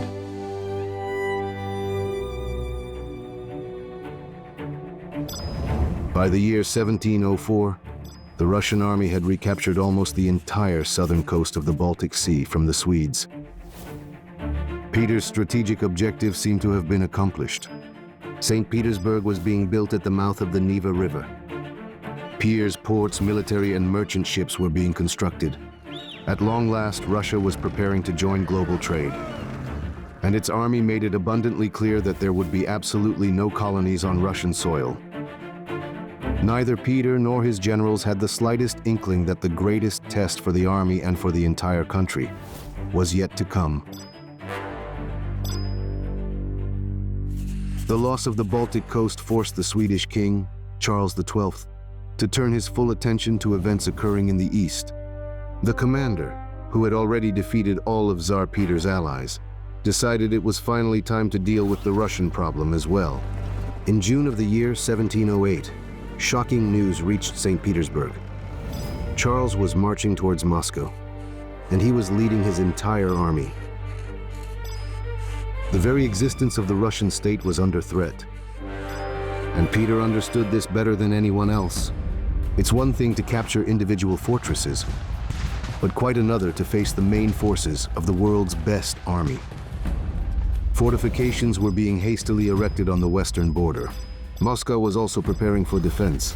The walls of Zemlyanoy Gorod, Kitai-Gorod, and the Kremlin were being repaired, where 2,000 cannons were installed. Russian diplomats tried their hardest to achieve at least a truce, but Charles wouldn't even hear of it. In July of the year 1708, his troops approached the town of Golovchino, near Mogilev. Moscow was less than 600 kilometers away. A letter arrived from Moscow from Catherine Vasilevskaya. That's what his Martha Katharina was called now. Peter became alarmed. How could this be? He had ordered Katerina to be taken out of the city to a safe place. Who dared to disobey? To my sovereign, my light, my joy, may you live for many years. But I will not follow your order. Forgive me. Better allow me to come to you wherever you may be. And if that's not possible, I'll wait for you here. I am with you forever. Where you are, there I am. I remain your devoted servant, Katerina Vasilevskaya. From intelligence reports, Peter knew that the Swedish army was experiencing major supply problems after its endlessly long march. And that a huge convoy with food and ammunition had set out from Riga to meet Charles XII's army. And he also knew the convoy was accompanied by General Lewenhaupt's corps. Peter made a decision. He would find and attack Lewenhaupt and intercept the convoy.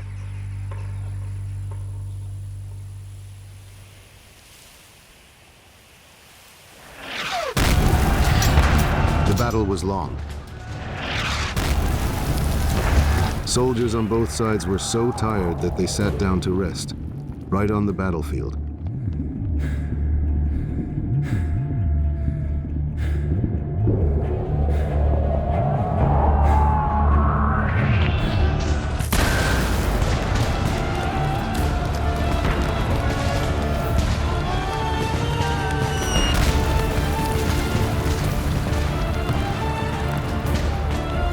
But the incredible happened. For the very first time in open battle, the Russians defeated the Swedes, who outnumbered them.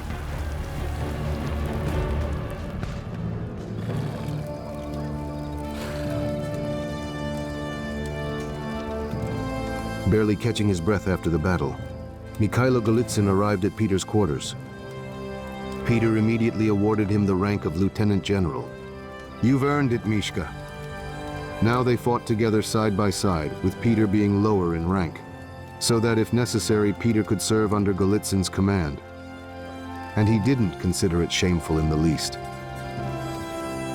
The victory at Lesnaya became the turning point of the entire war. The Russians captured a huge convoy with food, uniforms, and ammunition. This convoy was supposed to support the Swedish advance on Moscow, but now it wouldn't.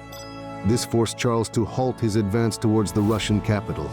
He had no choice but to turn towards Ukraine to wait out the winter, He was moving towards the small Ukrainian town of Poltava, where the outcome of the war was to be decided.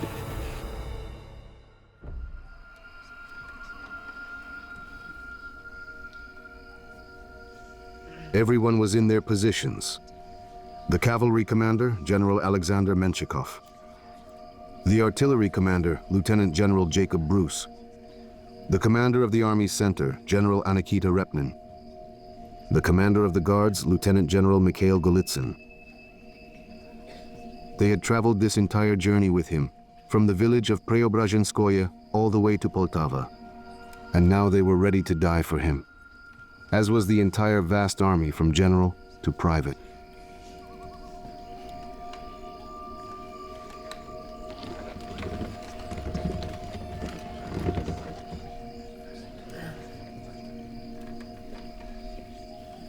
And Peter said to his comrades in arms, "Do, brothers, as I will do, and all with the help of the Almighty shall be well."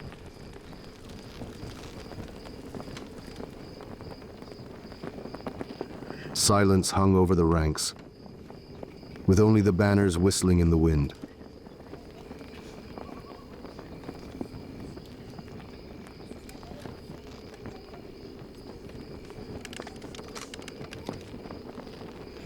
Suddenly the Tsar raised his voice. And so you do must not think you fight that you are fighting for Peter Peter himself, but for the for the state state that was entrusted to Peter.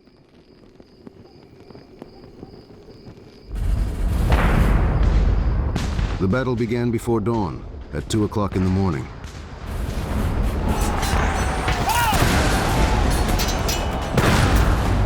Menshikov's cavalry charged into battle. Bruce's artillery showered the Swedish infantry with grape shot. Repnin held the center of the front with his very last ounce of strength. The Swedes rolled forward like an iron wave, and the Russians began to retreat. On the verge of a breakthrough, Peter appeared before the infantry lines. As he watched, the battalion flag on the left flank wavered and tilted. Under a hail of rifle fire, the Tsar galloped along the entire formation. The infantry closed ranks and advanced. The flag straightened. The bullet-riddled ensign, as he fell, managed to plant the flagpole deep into the ground and held it with the weight of his body. At this moment, Golitsyn's guards crushed the enemy's left flank. The Swedes faltered and fled. By noon, the battle was over.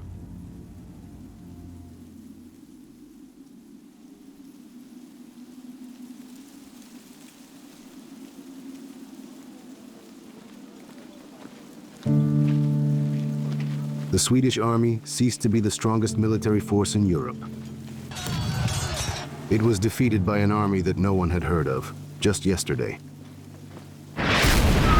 Years and centuries would pass. The Russian army would expand Russia's borders from the Baltic to the Black Sea, defeat Napoleon, and enter Paris in the year 1814. And in 1945, it would defeat Hitler and raise its flag over the Reichstag.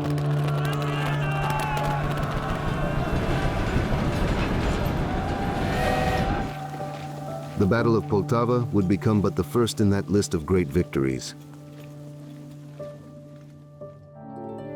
From Poltava, Peter immediately set off for the village of Kolomenskoye near Moscow, where his beloved, his unwed wife, Catherine, was waiting for him. She was simply radiant with happiness. The comfort of home, delicious food, and the beaming eyes of his beloved. What more could a weary soldier ask for?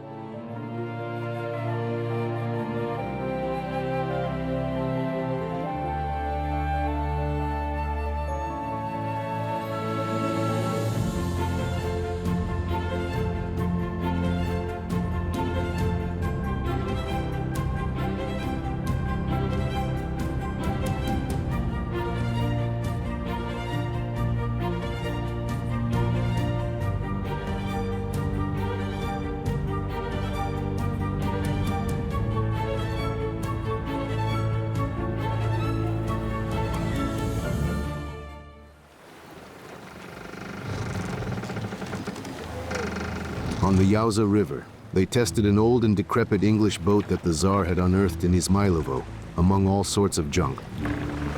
The boat swayed lazily back and forth on the sleepy water.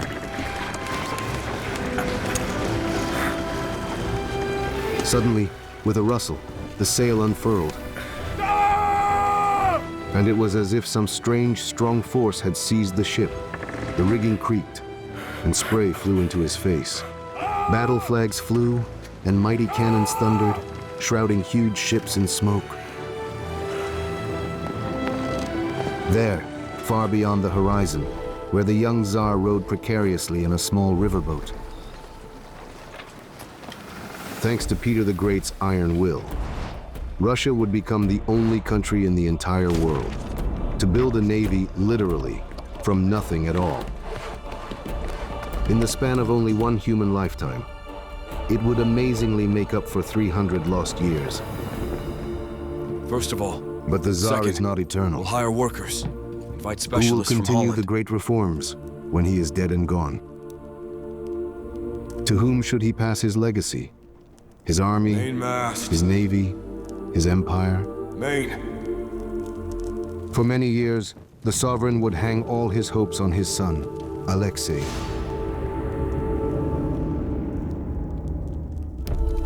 However, fate would decree otherwise.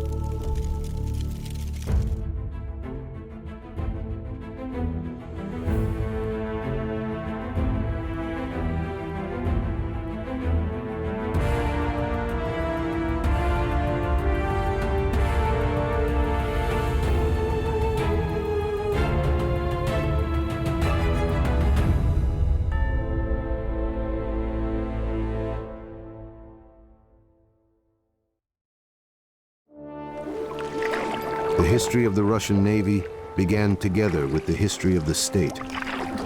When the legendary Prince Rurik came from across the sea with his formidable warriors riding on battleships. For many centuries, Slavs had built riverboats, which were flat-bottomed vessels with steep sides. In the White Sea, Russian pomors hunted fish and sea animals on sailing coke boats. Their hull was shaped much like a walnut shell, so that the ice would not crush the vessel, but would push it up to the surface. But European shipbuilding of the time had made a giant leap forward. Three-masted ships carried enormous cargoes, easily withstanding ocean storms. Seafarers were discovering new lands. 150 years before Peter the Great was born, Ferdinand Magellan had already completed the first circumnavigation of the globe. The Russian kingdom remained powerful, but it was landlocked.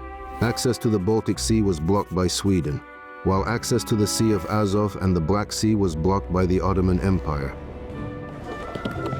By the time Peter ordered the establishment of a shipyard on Lake Pleshcheyevo, Russian shipbuilding was an entire 300 years behind European shipbuilding. Meanwhile, the young Tsar spent all of his free time on Lake Pleshcheyevo. He worked as a carpenter and personally supervised the digging of the canal. He was briefly distracted from his favorite pursuit by his marriage to Evdokia Lopukina and the birth of his firstborn, Tsarevich Alexei. But Peter, who himself was actually only 18 years old at the time, did not yet see his little son as an heir to the throne. And he hadn't thought about the succession yet, Here. because there were more Right here, Your pressing Majesty. matters. As soon as the rivers opened up, the Tsar hurried to the lake in order to prepare the very first Russian flotilla for its maiden launch. 12-year-old Alexander Menshikov tagged along with the Preobrazhensky regiment, where many of his older comrades served. His comrades told him to sit still and keep his head down. But how could he just sit there?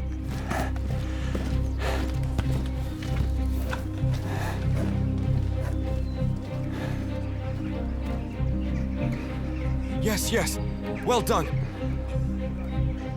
There in the distance, the sovereign's voice rang out. Launch. Launch!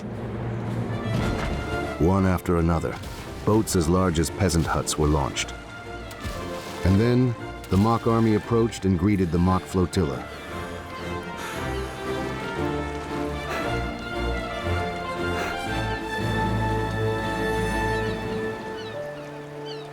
Meanwhile, maritime powers ruled the world. The might of the British and Ottoman empires, along with the wealth of Holland, Spain, and Portugal, were all based on maritime trade. The Russian kingdom had only one seaport, Arkhangelsk on the White Sea. Caravans of merchant ships came there only during the hot summer months, when the ice retreated. Russian trade resembled colonial trade. They exported furs, wax, honey, hemp, flax, valuable fish species, caviar, timber, and grain. They imported weapons, fabrics, and luxury goods. Terms and prices were dictated by visiting merchants. This meant there was foreign control over foreign trade. Peter understood that economic control would be followed by political control.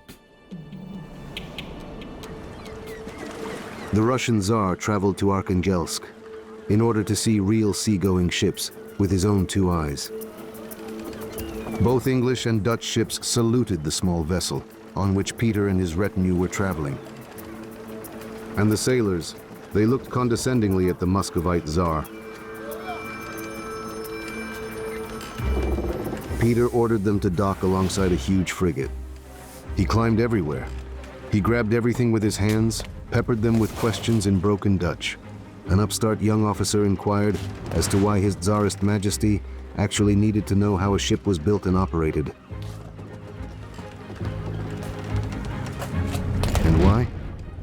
Because I want to build ships just like these. No, not like these. I'll build them bigger and better. Russia is going to fight wars at sea, and that means that we most definitely need a navy.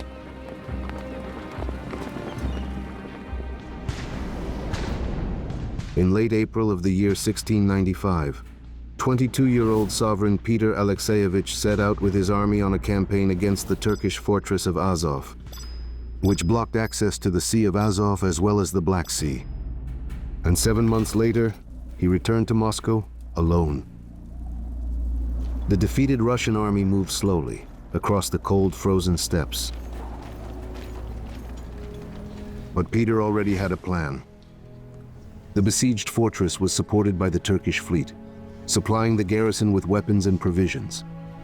Having no ships, the Russians could not interfere with the Turks, which meant that creating their own fleet was no longer a childhood dream, but an urgent necessity. The games were over. The work had begun. In Voronezh, on the banks of a tributary of the Don River, they established a large shipyard where craftsmen were brought from all over the country. Peasants from neighboring villages were rounded up to cut timber. A war galley that was purchased in Amsterdam was delivered in disassembled form to Preobrazhenskoye, located near Moscow. There, they copied all its components and then sent them to Voronezh. A galley is a sailing and rowing vessel with a long, narrow hull and shallow draft. Armament consisted of 1 to 3 cannons on the forward platform and 1 to 2 light cannons in the center of the deck. They had 2 or 3 masts, usually with triangular lateen sails. Rowing speed was 6 to 8 knots, which comes out to about 11 to 15 kilometers per hour. By order of the Tsar, secular and church landowners were united into partnerships called kumpanstva, and they jointly financed the construction of ships. The kumpanstva also included foreign specialists that were hired. Hundreds of carpenters under the direction of Dutch and English supervisors were building the galley fleet. They lived in barracks, in cold and dampness. The death rate reached up to 100 people per day. Those who tried to escape were caught and hanged. The work was poorly organized. The hastily hired foreigners turned out to be far from the best specialists. Ship timber deteriorated under the open sky, while the kumpanstva sought to reduce their expenses, sometimes buying poor quality raw materials on the cheap. By April of the year 1696, in just a few months, they built 23 galleys. The 36-gun ship Apostle Peter, 2 fire ships, and 1,300 strugs, which were large boats for transporting infantry. Contrary to fears, not only did the ships not sink, but they confidently set out on the campaign. They did make it, though with difficulty, as they had to stop repeatedly for repairs. But in the year 1696, the formidable Russian flotilla in all its glory appeared in the Sea of Azov. The Turks could not believe their eyes. Their fleet, upon seeing the Russian galleys, did not dare enter the bay. Azov was placed under complete siege from both land and sea. On July 18th, the fortress garrison capitulated, without an assault. On a rocky cape that was called Taganrog, Peter chose a site for a harbor, and it was this same harbor that was to become the very first Russian naval base. Peter considered the Sea of Azov only a bridgehead for advancing into the Black Sea, and perhaps even beyond. We'll invite specialists from Holland. Always got busy it. with state affairs, the Tsar had not seen his son The for logs years. arrive, we'll decide then, all right? Yes, okay, Alexei got it. grew up First. as a withdrawn and Second, distrustful child, We'll hire workers. Yes, and understood. influenced by his mother's We'll circle. invite specialists He from could not Holland. stand Yes, got anything it. associated with Peter's name, nor with his reforms. Second, Unlike his father, Yes, all right. the Tsarevich showed no enthusiasm understand for me? either Yes, I practical matters understand. or sciences. Yes. And when teachers were sent to him, he would beat them with a stick and drag them by their hair. It was then that Peter ordered the very best foreign teachers to be brought for his son. However, even they failed to make the heir come to his senses. In one of his letters, Peter wrote, "God has not deprived you of reason." The Tsarevich truly had enough ability to master the wisdom of the sciences being studied. But Alexei's mind was exceptionally passive, and it was lazy as well. Unlike his father, who, to obtain the necessary knowledge, did not hesitate to go to Holland himself as part of the Great Embassy.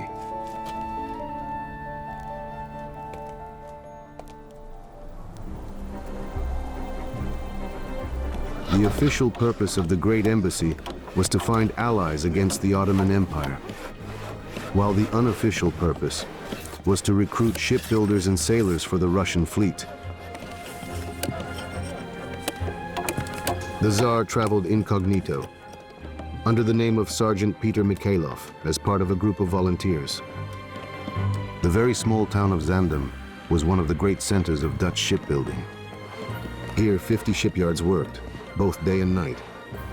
A medium-sized ship was built in only 6 weeks. That's why Peter sought to come here. He wanted to learn how to build ships himself.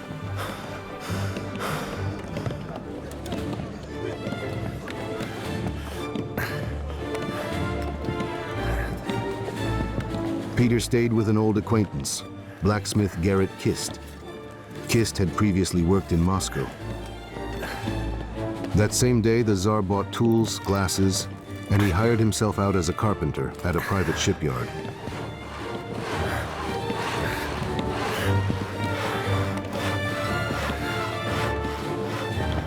Then he moved to Amsterdam. At the ceremonial meeting, the burgomaster informed Peter that in his honor, the frigate Holy Apostles Peter and Paul had been laid down at the East India Company shipyard, 100 feet long.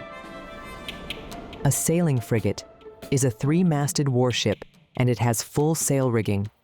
Unlike galleys, it had a wide hull and deeper draft, and because of this, it was more stable. Artillery armament of up to 44 guns was positioned on gun decks along the sides of the ship. Frigates were built only at shipyards that specialized in their construction. First, every last part of the ship was drawn to full scale. On the slipways, vertical stems and beams were attached to the keel, and both ribs and frames were installed as well. Then the frame was planked both on the inside and on the outside, and all gaps were sealed. To protect against rot, the bottom was treated with a hot mixture of resin and tar. Crossbeams, called deck beams, were installed, on which the deck was laid. And then gun ports were cut into the sides. After that, the rigging and the masts were installed, and then the tackle, rope system, and sail equipment were all mounted. Peter worked in Amsterdam for 3 months. After he had completed these 3 months, he received a certificate from shipmaster Gerrit Klaas. I hereby certify truly that Peter Mikhailov has studied ship architecture and the drawing of plans thoroughly. And he now knows as much as we ourselves and understands these concepts. It was at this point that Peter persuaded Cornelius Cruys to go to Russia. Cruys was a Norwegian captain and he was very well known among Dutch sailors. On April 9th of the year 1698, Cornelius Cruys entered Russian service.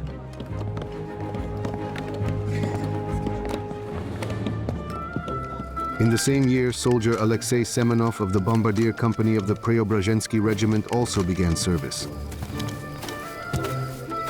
Once again, Alexei reread his brother Ivan's letter.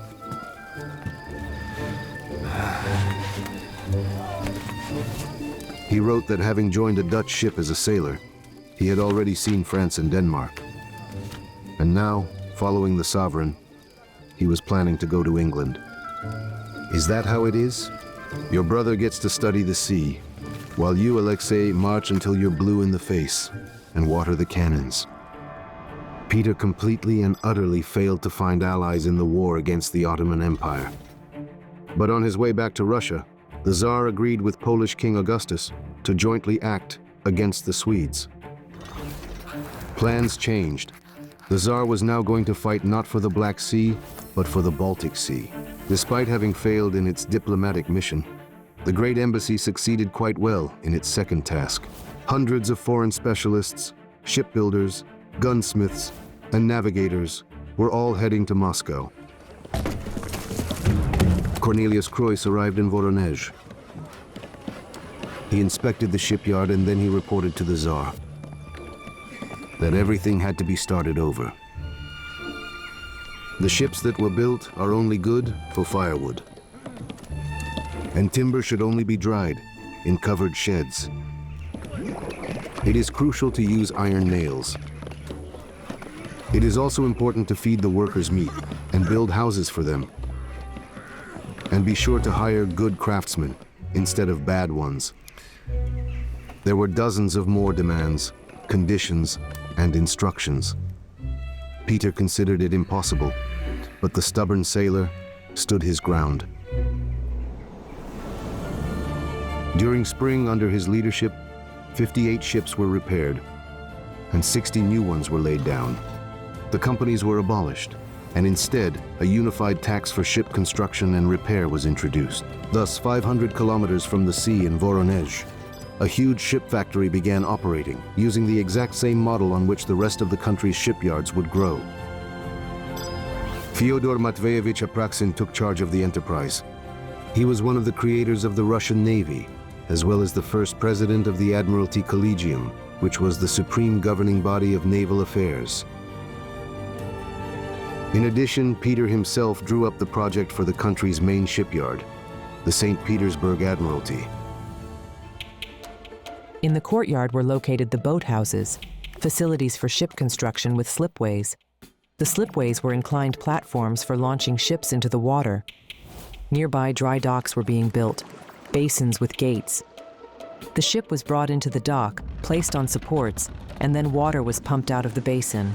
As a result, workers gained access to the exterior of the hull for repairs. The building itself housed warehouses, workshops, forges, and various services. Occasionally, the sovereign would visit Preobrazhenskoye. Ever since his wife Evdokia was imprisoned in a monastery by his order, his son Tsarevich Alexei behaved like a wolf cub. Peter understood. He held a grudge over his mother. But there was something else. Something alien in his gaze. And he couldn't decipher it. Peter tried to captivate his son with stories of distant voyages and naval battles. But he would look away, either counting crows outside the window or plotting something sinister.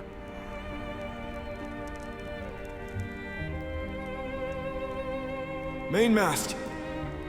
War, the formation of the army, and the construction of the fleet remained the Tsar's primary concerns. Top gallant sail! Gaff! And Peter would leave, just as suddenly as he had appeared.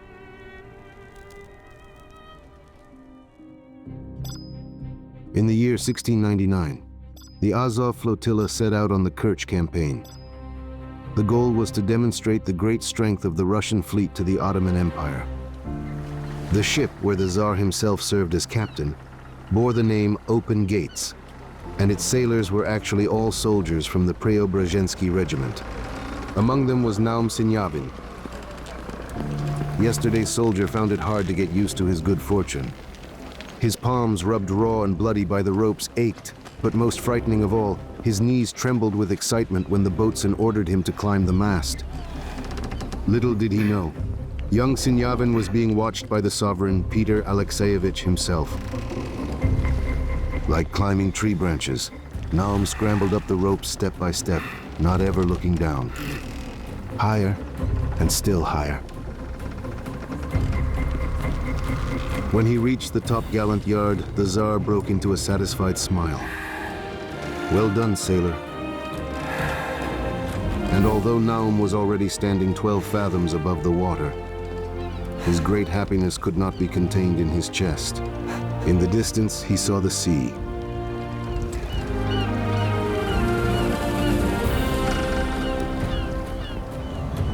Initially, ship crews were completely staffed by foreigners, as well as officers and soldiers from the Preobrazhensky and Semyonovsky regiments. Officers gave their subordinates the orders in Russian, Dutch, and English. Then the fleet began recruiting soldiers, most often from the Arkhangelsk province, since the Pomors had known the sea since childhood. By the year 1700, at least 1,000 Russian sailors served in the fleet. And by the year 1725, there were no mercenaries left among the lower ranks at all. But the terminology remained exclusively Dutch, and this is one of Peter's traditions that exists to this day.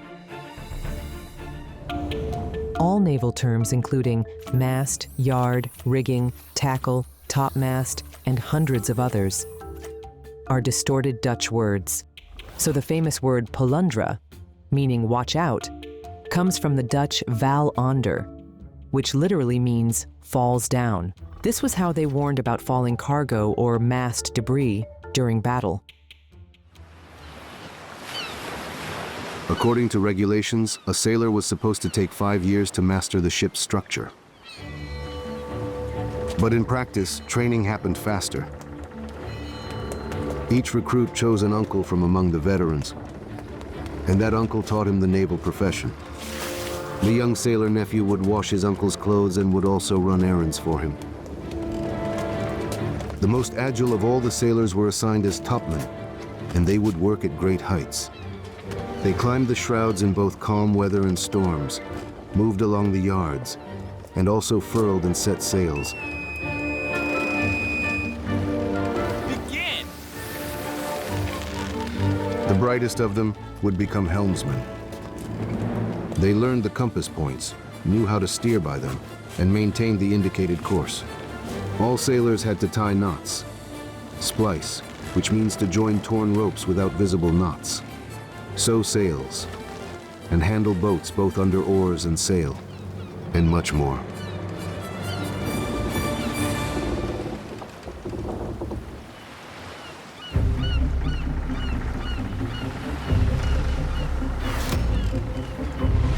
Sailor Naum Sinyavin went through several battles.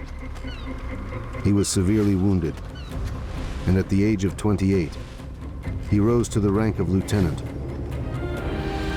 He was already commanding a 2-masted galley as part of the rowing flotilla, which was guarding the approaches to St. Petersburg.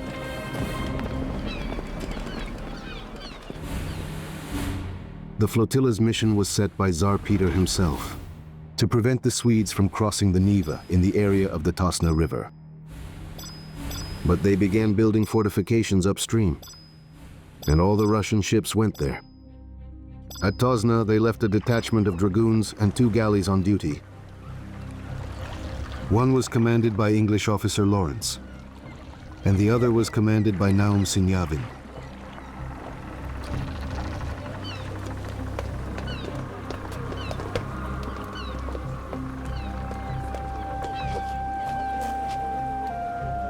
He peered into the fog and, to his horror, he realized The Swedes, having deceived the Russians, began their crossing. Load! Both ships rushed toward the shore. The Swedish shore battery opened fire, and the first cannonballs crashed into the hull. Lawrence turned around and simply left, leaving Sinyavin all alone. To the left! A cannonball knocked down the mainmast. The galley's bow cannons grew red hot. The vinegar for cooling the barrels completely ran out. And then all the gunpowder was gone.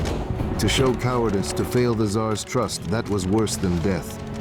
Then Naum gave his sailors the command to go ashore. The rowers and sailors seemed to transform into infantry of the Preobrazhensky Come on, regiment. brothers, forward! Lieutenant Sinyavin Keep going, keep led going! his crew into battle. This attack forced the enemy to abandon their campaign against St. Petersburg. But Russia was not yet ready to confront the Swedes, who were very strong at sea. Having decided to create a navy, Peter sent 35 young nobles abroad where they would get training. And in 1701, he founded a school of mathematical and navigational sciences in Moscow. Nevertheless, annually young men from the most noble families were sent to Holland, England, and Spain, where they would get maritime training.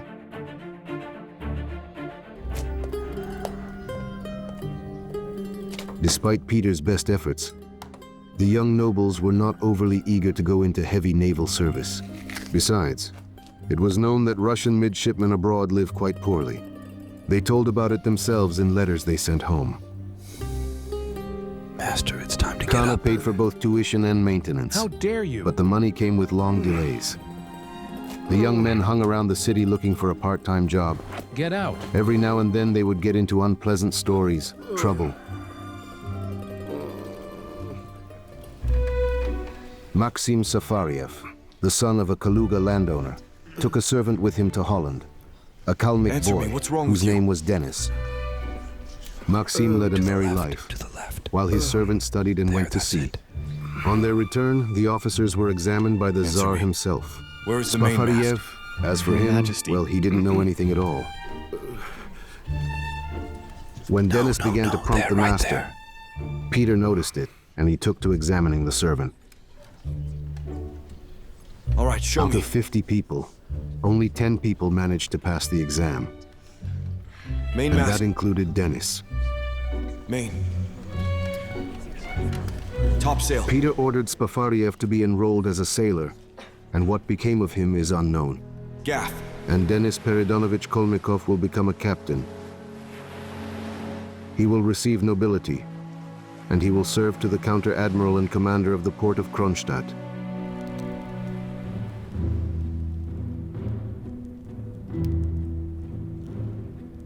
Thanks to Peter's efforts, Russia was raising the very first generation of its own naval leaders. And one of them was Naum Senyavin. In signing the order appointing him to be a captain, the Tsar did not doubt his decision. And Naum, receiving the document from the sovereign, could not believe his luck. Captain, a full-blown commander, king and god to the entire crew. He is responsible for the fate of both the ship and the entire crew. He enters the for fray. battle! He is the last to leave the deck, in the tragic event of a shipwreck.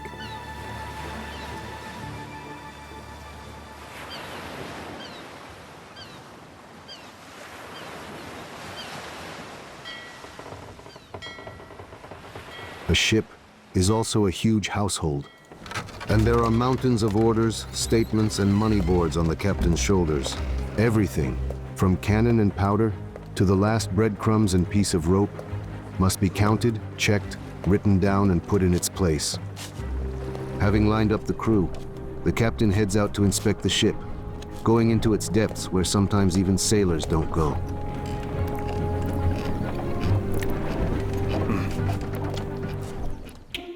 The lower ranks were located in the forecastle, that is, the bow. The infirmary and galley, the ship's kitchen, were also located there. At night, hammocks made of sailcloth with hooks were hung in the lower deck compartment. In the morning, the bunks were folded up, and then they were stowed in bunk nets along the sides. The stern section was for officers. It housed the wardroom, the officers' mess hall, and the lieutenant's quarters. The midshipmen huddled in a small enclosure. Next door to them is the ship's chaplain and the doctor. Only the captain was entitled to private quarters of his own. A separate sealed powder chamber contained many tons of gunpowder. And of course, emergency and firefighting measures were taken on wooden ships.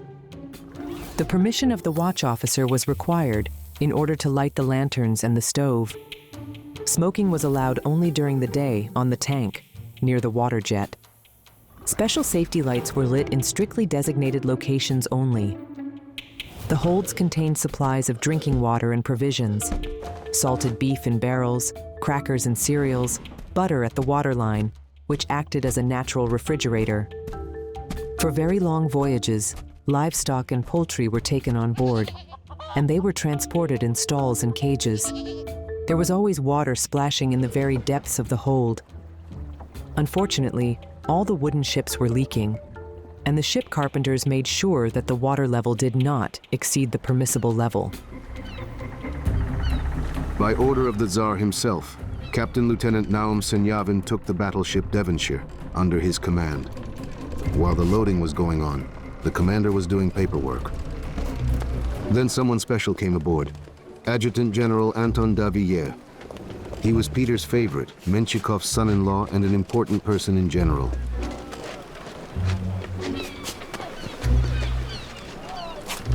He was unaccustomed to objections, and he began to reprimand Senyavin from the start. He said that Senyavin was making a mess of the ship.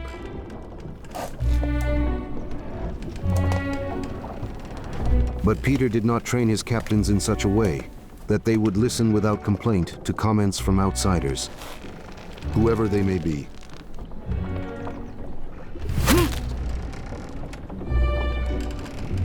The unhappy victim later wrote to Peter's office secretary, who was Alexei Makarov. Can you imagine? I have had to And be then on I go, bed rest bam, for over a right week, at him. and I cannot turn over from the terrible beating I got. Daviller did not dare to actually complain to the sovereign himself. Gentlemen, cheers! Meanwhile, Peter's new wife, Catherine, gave birth to the Tsar's two daughters, Anna and Elizabeth. 19-year-old Alexei, the son from his first marriage, remained the only contender for the role of heir to the throne. But would he be able to continue his father's endeavors? The prince spent more time enjoying wild parties over a glass of wine than anything else. In order to introduce his son to affairs of state, Peter gave him his very first serious assignment: to supervise the construction of fortifications in Moscow in case the Swedes decided to invade. As was later reported to the Tsar, the heir did not spend even half an hour at the post entrusted to him. He looked around absent-mindedly, nodded his head, and then he rode off to his companions. Peter was beside himself with rage. He was sometimes lenient toward others' mistakes, but he never forgave a lack of diligence. He called his son in for a talk, scolded him, and appealed to his sense of duty. It would even have come to blows had Catherine not intervened in time. Only she managed to resolve the conflict. However, as soon as Peter left, his son was once again in the company of his friends.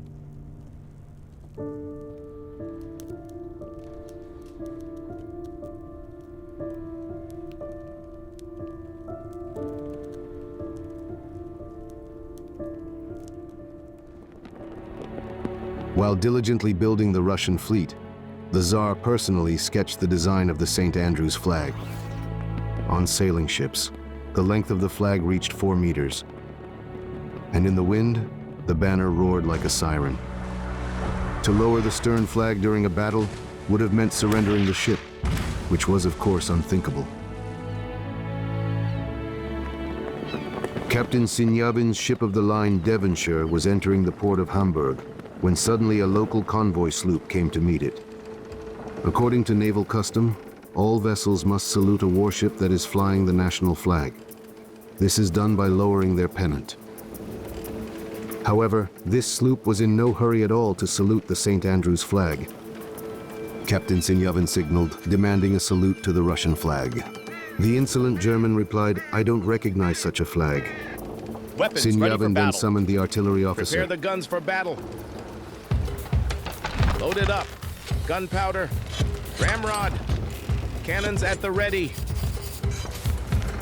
Fire! Fire! 2 Russian cannonballs flew past. The third hit the sloop's hull squarely, and its pennant fell into the water. From now on, remember that there is a Russian St. Andrew's flag. Captains of different nationalities sailed under the St. Andrew's flag. Peter needed experienced sailors, and the Tsar was not interested in their past. Thus, the Serbian corsair Matija Zmajevic, who was the scourge of the Turkish fleet, was ransomed from prison in Constantinople by the Russian ambassador. Peter personally examined the sailor, and he immediately promoted him to the rank of captain first class. Zmajevic expertly handled galleys, and it was on the galley fleet that Peter placed his main bet in the naval war with Sweden. In the Baltic skerries, narrow, shallow bays, galleys proved more effective than large ships. On June 21st of the year 1714, the Russian rowing fleet that was under the command of General Admiral Apraksin met a very powerful Swedish squadron belonging to Admiral Vatrang at Cape Gangut.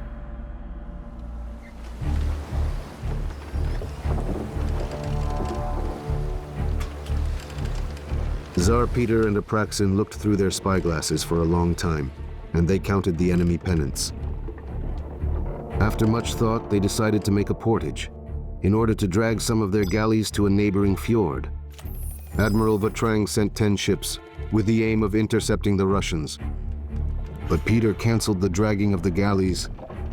He waited until the wind was completely calm, and when the Swedish sailing ships became helpless, he then gave the order. 35 galleys under Zmajevic's command shot out of the bay, and they then headed to where the ships sent by Vatrang stood. Apraksin followed suit.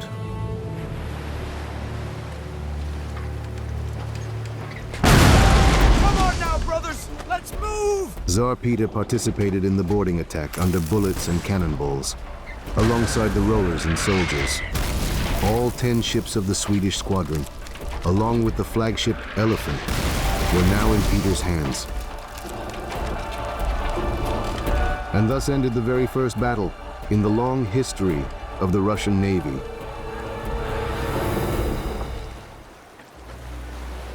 But the Swedish fleet still controlled the entirety of the Baltic Sea. Russian galleys could fight against it only using pirate tactics, capturing, if necessary, 1 or 2 ships when the opportunity arose. But for ultimate victory at sea, what was needed was not only boarding attacks, but large, well-armed ships, as well as extremely experienced and well-trained crews. Upon entering a naval battle, the ships would line up in a single column, and passing by the enemy, they would open fire. They would act as a single unit, maintaining formation and keeping up their rate of fire. This tactic was called line tactics, and it was for this kind of combat that battleships were created. It was the most powerful weapon of the era, the pinnacle of engineering thought.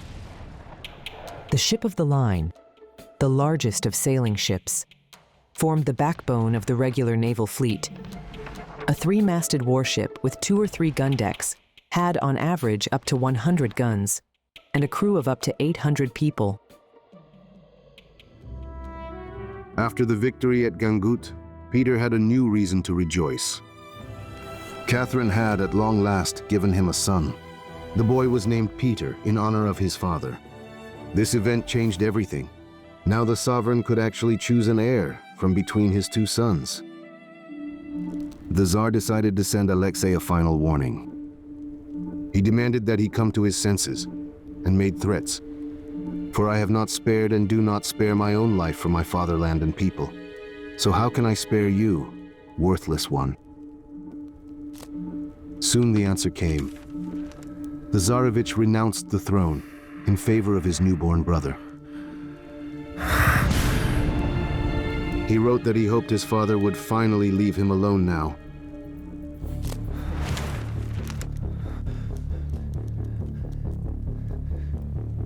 A month after receiving this letter, Peter fell ill.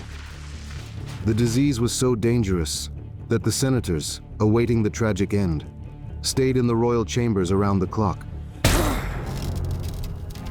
But the crisis passed, and the Tsar, having finally recovered, wrote, "If you actually renounce the throne, you must go to a monastery." For a pretender who had renounced the throne, this was the only path. Fleeing from this fate and his father's wrath, Alexei escaped abroad. Soon, disturbing rumors began to reach Peter. Allegedly, his son was conducting secret negotiations with the military enemy, the Swedes, and planning to overthrow his father and take his place on the throne.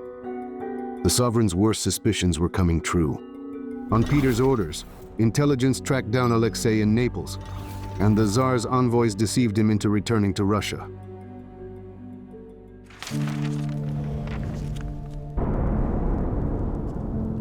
The Tsar expected that his cornered son would throw all his hatred in his face. But he dodged and squirmed, and he shifted all the blame for the betrayal onto his entourage.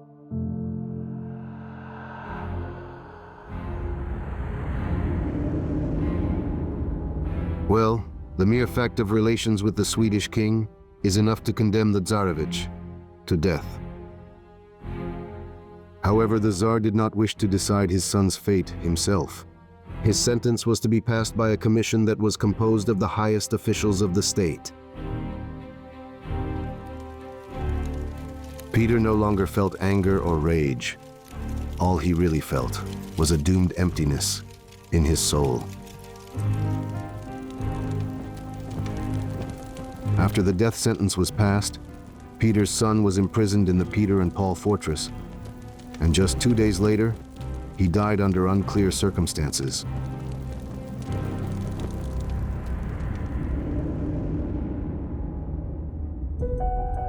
And a year later, not yet 4 years old, Peter and Catherine's son, little Peter Petrovich, died of an incurable disease.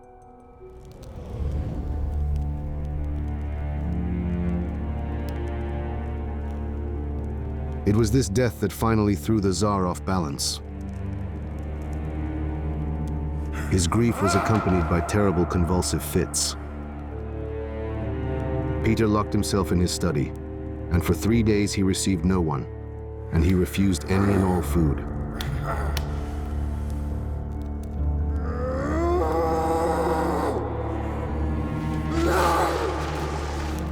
And in addition to the father's personal grief, there was also a question of national importance. Who would sit on the Russian throne after he was gone?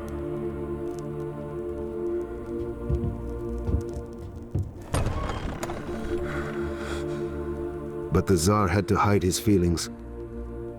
Outwardly, the way of life in the country had not changed at all, and the war with Sweden was approaching a victorious conclusion.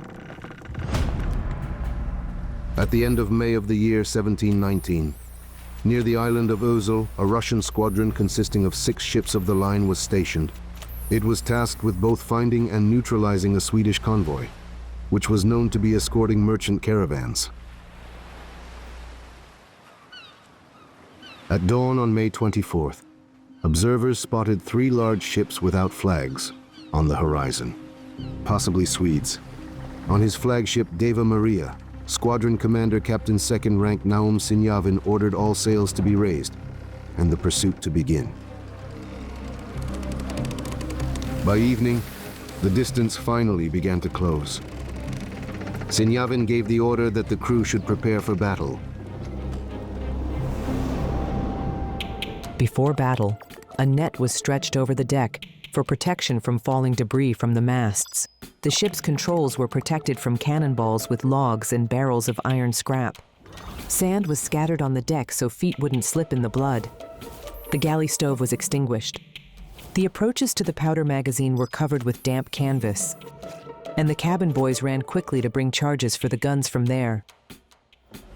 All temporary partitions were removed, and the lower gun decks became an open gallery, from the captain's cabin to the ship's bow. Gun ports were opened, and artillery crews loaded and then aimed the cannons. Drawing ever closer, Sinyavin demanded with 2 shots that they show him their flag.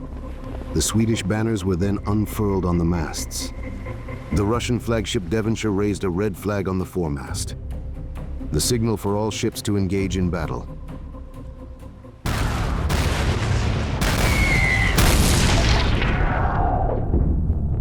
Cannonballs smashed the hull planking, tore sails, and broke the rigging. Sharp splinters flew in all directions. But sailors, gunners, and officers did their duty.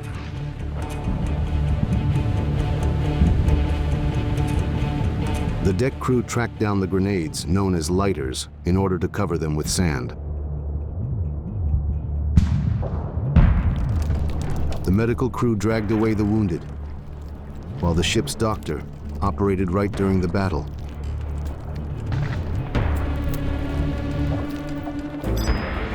Portsmouth completely lost control and was immediately attacked by a Swedish frigate and brigantine. Sinyavin on Devonshire broke from the line, made a sharp turn, and opened fire with grape shot, all at close range. A barrage of lead bullets swept away everything alive on deck. The frigate, followed by the brigantine, lowered their flags, while only the enemy flagship was escaping. But only 3 hours later it was caught and forced to surrender. The Russians were able to capture the 52-gun ship of the line Akmeister, and they also managed to capture the 34-gun Karl Kron Vapin and the brigantine called Berngardos. They captured 387 men, along with Captain Commander Wrangel. About 50 were killed and another 13 were wounded. Russian losses amounted to a total of 9 killed and 9 wounded. Amazingly, the Russian fleet's very first artillery duel ended in its first victory.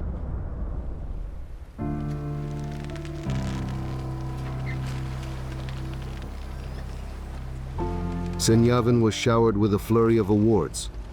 He was promoted by skipping a rank to captain commander, and he was granted villages in such numbers that he became one of Russia's wealthiest landowners.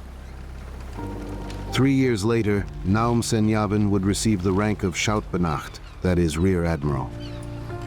And he would become the first Russian natural admiral, as Peter would call him.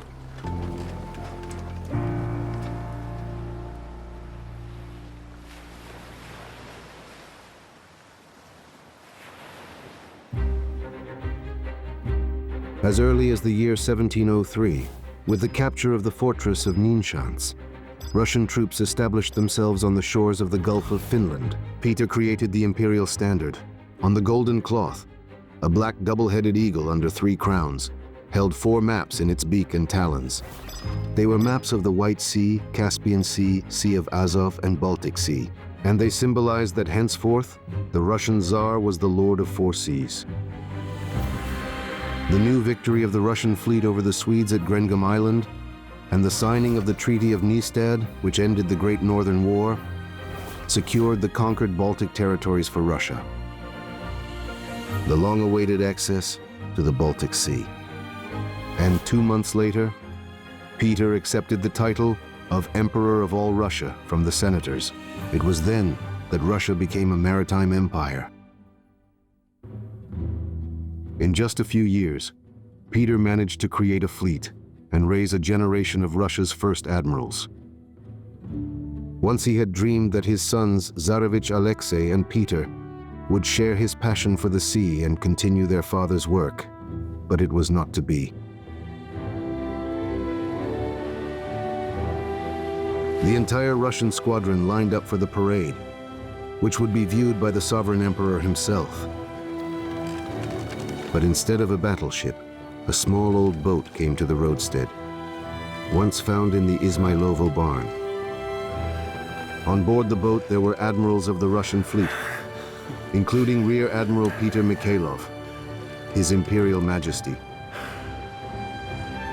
The boat's stern cannon fired a shot with a loud bang, In response, a salute from the main caliber guns thundered over the Baltic. From the boat, the Emperor looked up with his head raised. Leaving the past behind, he looked to the future, to where the sides of the ships he had built rose in the gunpowder smoke.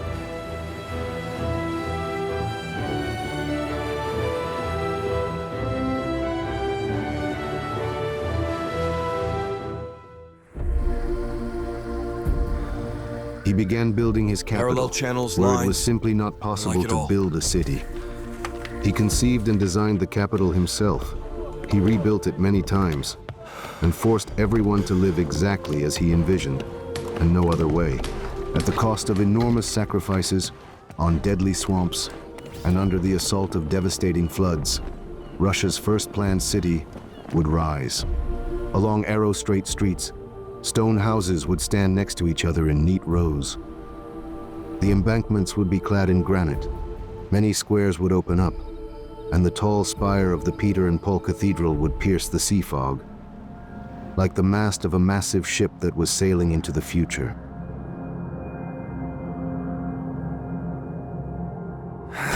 Peter the Great's creation, St. Petersburg, would become the main symbol of his transformations. But until his last day, the Emperor would never decide to whom he wanted to pass his legacy.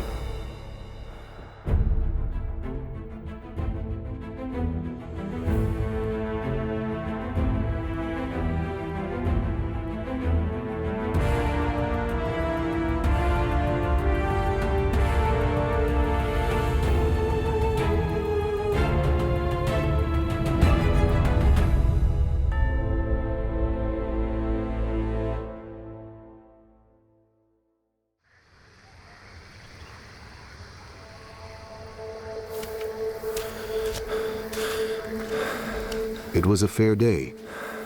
The Tsar was in excellent spirits. They quickly determined the correct location for the Bastion and Ravelins. But Peter wished to inspect the neighboring islands as well. He was delighted. A true paradise, he said. It smells of the sea. By that time, the Tsar had managed to visit both England and Holland. Their capitals are built on water, and not by accident. Where there's sea, trade flourishes and people become This will be enlightened. paradise. It's decided. Prospect will go there. Right here, Danilich. You'll build Here, me a house. build the fortress. Do you Menshikov, understand me? his Yes, old yes, very comrade, good. had doubts. There will be paradise. What house, mein Here, Herz, there. will drown? Everywhere. The Tsar acted as if he didn't hear. And where you're standing, we'll build you a palace.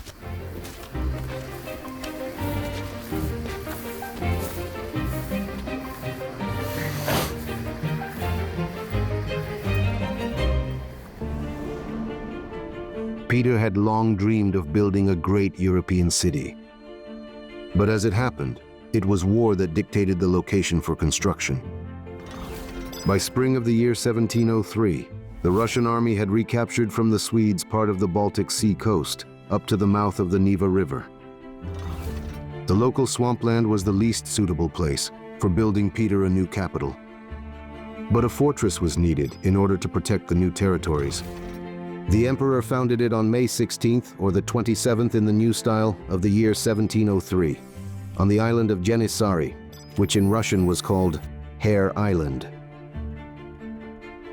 It was from this momentous day that began the history of the city of St. Petersburg. St. Petersburg was named not after Tsar Peter Alexeyevich, but after his patron saint, the Apostle Peter. The Tsar himself called the city a paradise in his personal correspondence. The nickname Peter, familiar to us today, appeared already in the 18th century and was first mentioned in von Wiesen's comedy, The Miner. Throughout its history, the city has changed its name 3 times. In 1914, at the beginning of World War I, and amid much anti-German sentiment, St. Petersburg was Russified to Petrograd. Later, in 1924, after Lenin's death, it was renamed to Leningrad. The historic name St. Petersburg was only returned to the city much later, in 1991.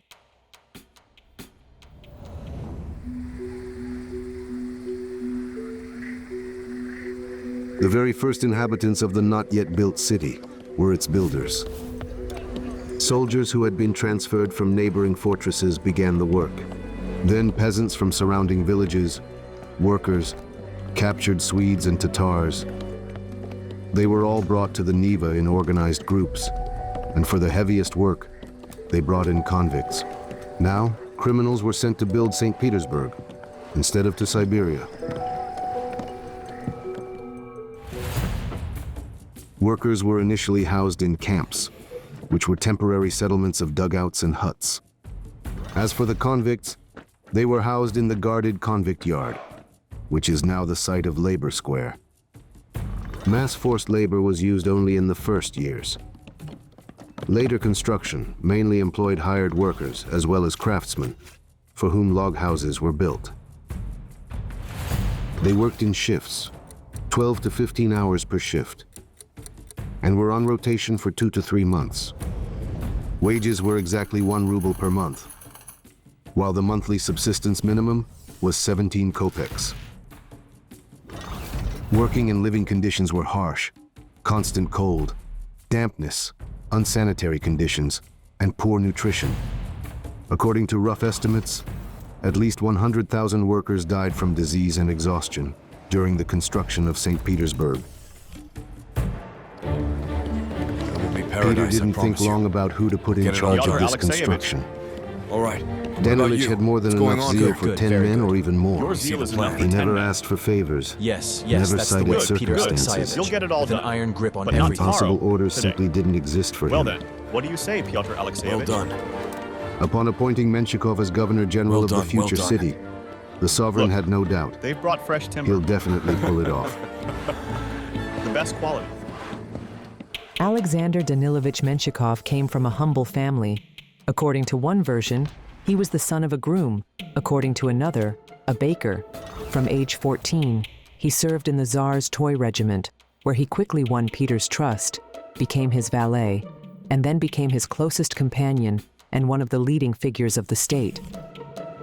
The Tsar called him Alexashka, my dear friend, brother and son of my heart. During the Northern War with Sweden, Menshikov commanded large forces of infantry and cavalry, while remaining Governor General of St. Petersburg. Building any structure in Petersburg required dozens of times more effort than building a structure anywhere in the rest of Russia. The marshy soil was drained by hand, and they dug canals to divert water. The excavated soil was used to fill the lowlands. For the foundation, it was necessary to reinforce the soil with piles, and the piles had to be driven into frozen ground so that they wouldn't float away. The shifting ground and the vast abundance of water would create problems throughout Petersburg's entire history. Water seeped to the surface, undermined foundations, and washed away cemeteries. Constant dampness contributed to the development of tuberculosis and an abundance of lice.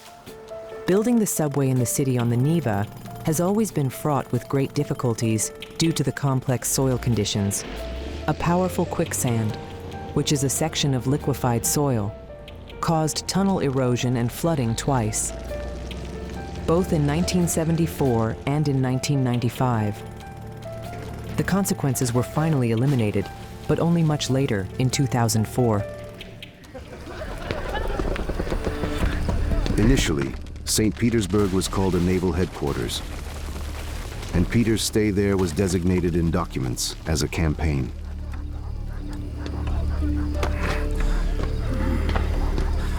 Wading ankle-deep in mud under fierce northern winds, the Tsar scrutinized every detail.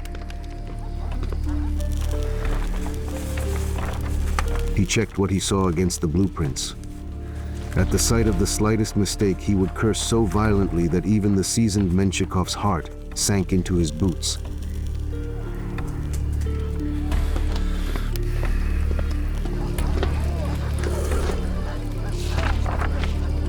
Troika?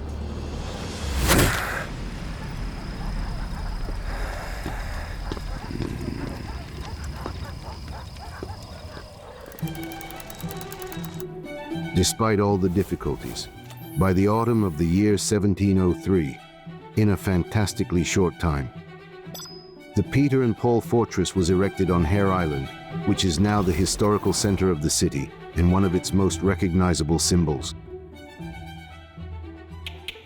The Peter and Paul Fortress was built according to a joint design that was created by Tsar Peter and French engineer Lambert de Guerin.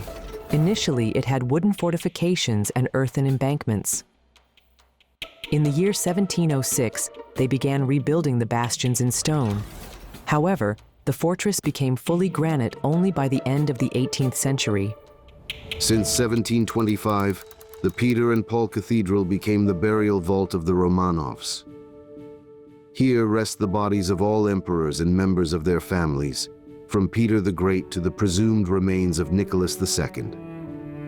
With the exception of Ivan VI Antonovich and Emperor Peter II. It housed the secret chancellery, which was a body for political investigation, and in the fortress casemates was arranged a prison where important state criminals were held. Upon returning to Moscow, Peter hastened to share his extreme joy with Martha Catherine. The Tsar had met her a year ago at Menshikov's house, where the widow of a Swedish officer served as housekeeper, and now he could not imagine life without her.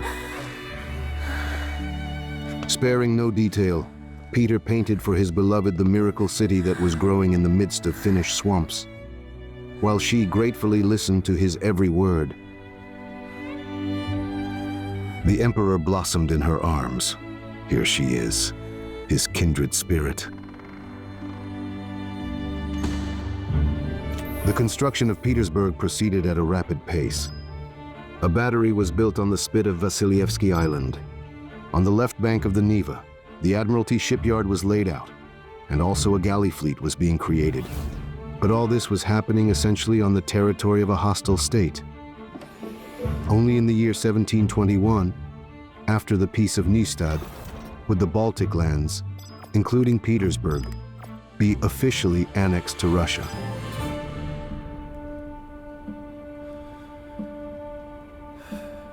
Meanwhile, the Northern War was in full swing, and the Swedish fleet had blockaded the mouth of the Neva from the sea.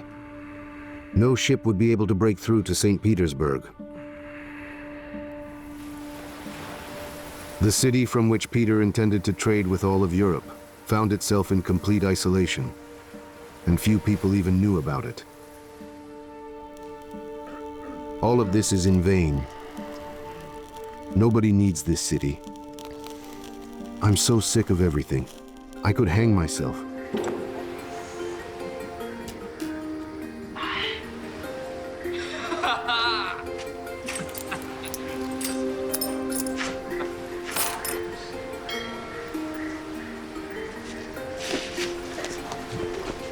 At the wharf bobbed a merchant ship that was flying an English flag. A miracle! The English captain was puzzled.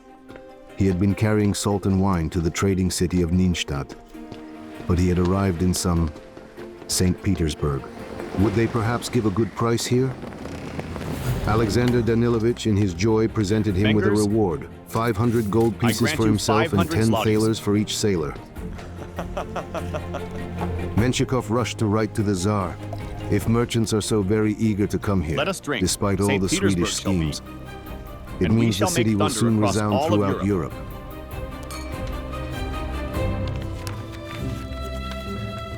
Peter, upon receiving this news, was so delighted that he ran to boast to his dear Catherine.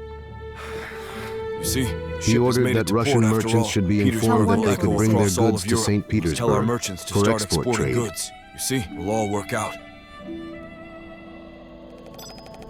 However, merchants stubbornly traveled to Arkhangelsk, where the English and Dutch arrived by sea.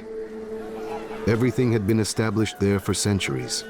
Convenient roads from central Russia to Arkhangelsk were laid out, with inns and warehouses.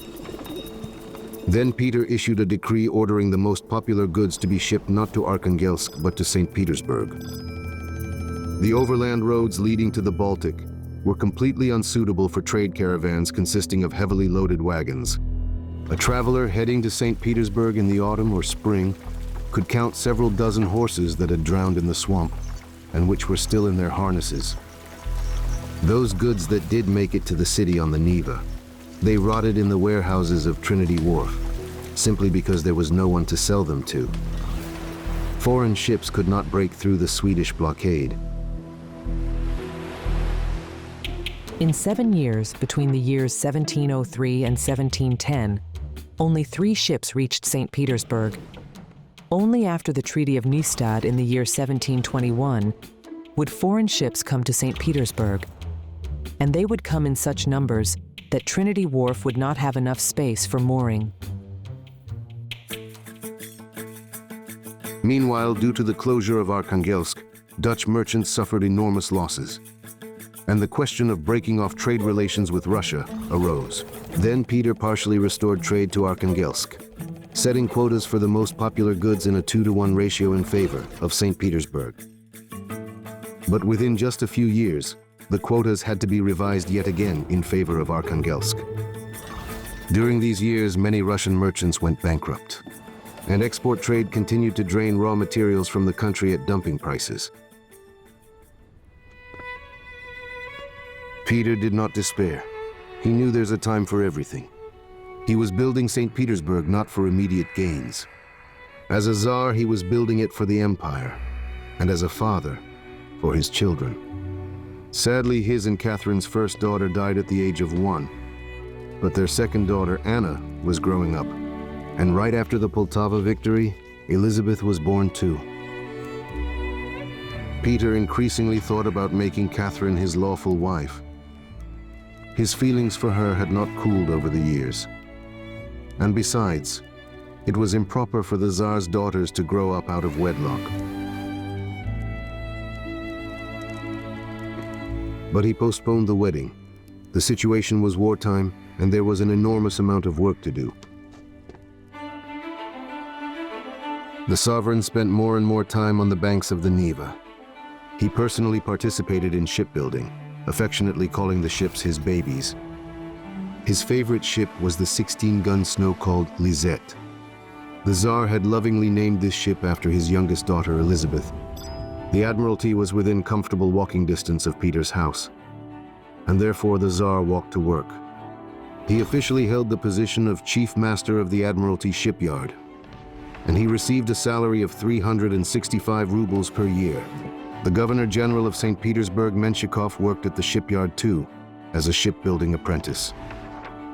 And he earned 182 rubles per year for his work. In fact, the city of St. Petersburg was already the capital of the state. But the state apparatus moved from Moscow slowly.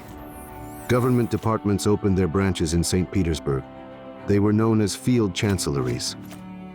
But their heads were near Peter, in the new capital. Thus, the Moscow departments themselves became branches, while the field chancelleries became collegia. Only in the year 1712 did the governing Senate move from Moscow. From that time on, Peter's stay in St. Petersburg was no longer called a campaign in documents. St. Petersburg officially became the capital. Since the time of Peter I, the country had 2 main cities: Moscow, or the First Throne, where emperors were crowned, and St. Petersburg, the official capital, where the court and central government institutions were located. Peter II moved the capital to Moscow, but his successor, Anna Ioannovna, brought everything back full circle. St. Petersburg remained the capital of the empire for more than 180 years. On March 5th of the year 1918, due to the German front approaching Petrograd, Lenin's government of the Russian Soviet Republic moved to Moscow, and it has remained Russia's capital ever since. It was in Moscow that Sovereign Peter Alexeyevich organized celebrations for the Poltava victory. In January of the year 1710, thousands of captured Swedes were paraded through the streets of the First Throne city. Then came a report that among the prisoners, an officer had appeared who called himself Johann Kruse, and he claimed to be the husband of Martha Skavronskaya, the Tsar's Catherine, and he also told everyone about his wife, who was now bearing children for the Russian Tsar. It was as if Peter's support had been knocked out from under his feet. Even an autocrat cannot marry a married woman. The Tsar ordered an investigation. Soon it was confirmed that the real Johann Cruz had actually died. Menshikov proposed that they hang the impostor.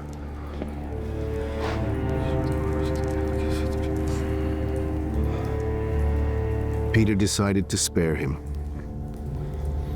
And in order to discourage other people from talking, he sent him to Siberia to be permanently exiled.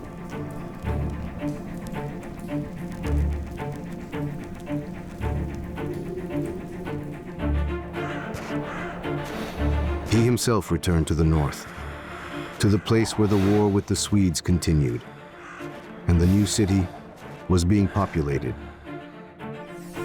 The first generation of the capital's residents consisted of service people, from field marshal to private, and clerks, that is, officials, as well as craftsmen and workers who were brought in to build the city. About a third of the population consisted of soldiers from the capital's garrison. There were many foreigners, both mercenaries and prisoners, Swedes and Tatars. By Peter's decree, stone construction was banned throughout the country and was carried out only in St. Petersburg, and stonemasons were transferred here as well. Both limestone and granite were brought from any and all available quarries. In addition, anyone entering the city had to pay a stone tax. 3 stones per cart, each weighing at least 2 kilograms, and 10 to 30 stones from each ship. But there still wasn't enough stone. Peter wanted his paradise to become a proper European city, and he therefore invited experienced urban planners to help out with its planning. One of the first to arrive in Russia was Domenico Andrea Trazzini from Lugano, Switzerland. Trazzini was a specialist in both military and civil architecture. He developed the street layout, authored standard house designs, and he also designed cathedrals, palaces, and other city buildings.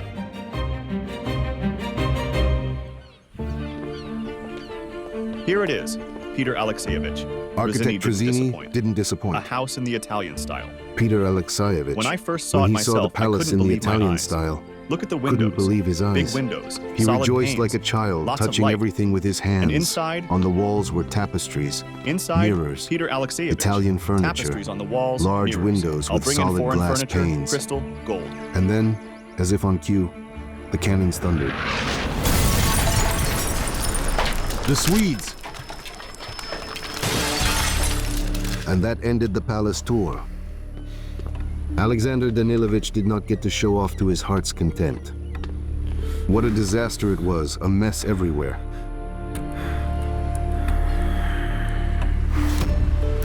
The threat of Swedish naval attack persisted throughout the years of the Great Northern War.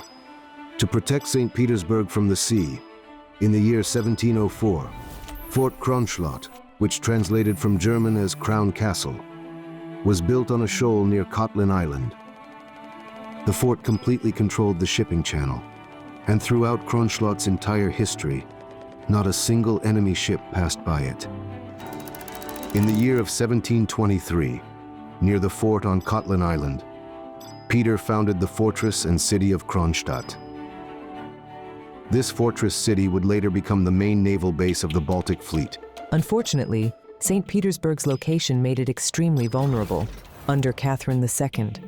During the war with Sweden in 1788, cannon volleys shook the windows of the Winter Palace, and the smell of gunpowder smoke filled the streets. During World War I, in March of the year 1918, German troops came so uncomfortably close that they began the artillery bombardment of Petrograd. In 1941, Wehrmacht troops were already in the 3rd month of war. They were just 40 kilometers from Leningrad, and they put it under siege. However, throughout its entire history, this city has never once been captured by an enemy. Peter finally introduced his beloved Catherine to his family and to the entire court as his future wife. The Tsar had no time to marry immediately. he was preparing for a campaign against the Turks. Menshikov did not really believe that the sovereign with his violent temper would be tamed by his wife's hands. But it was heartening to look at the happy Tsar.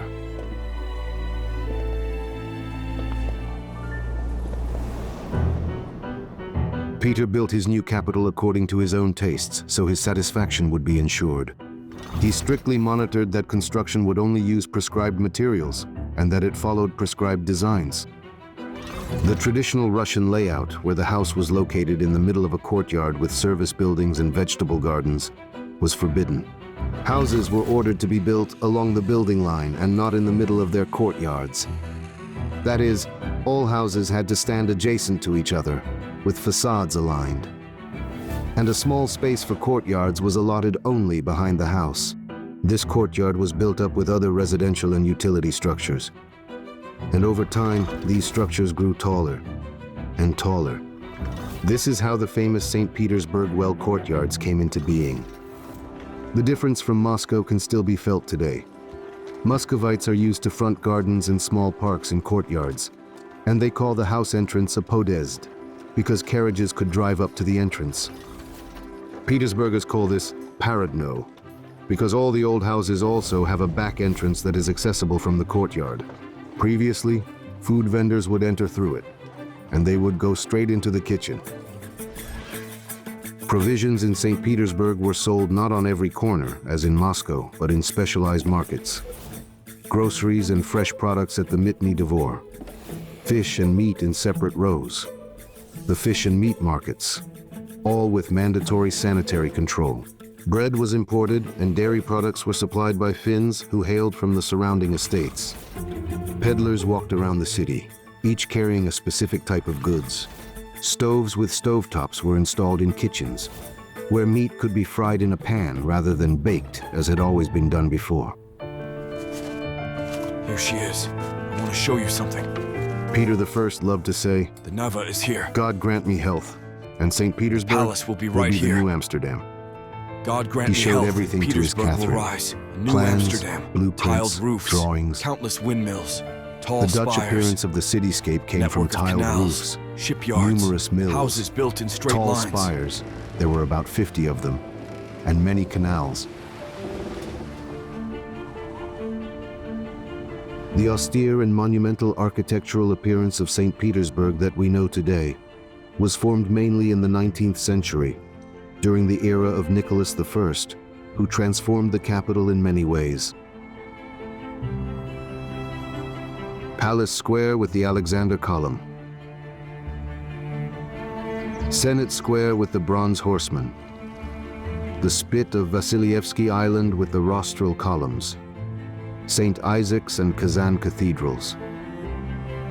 The capital was transformed into a grandiose architectural ensemble in the classical style.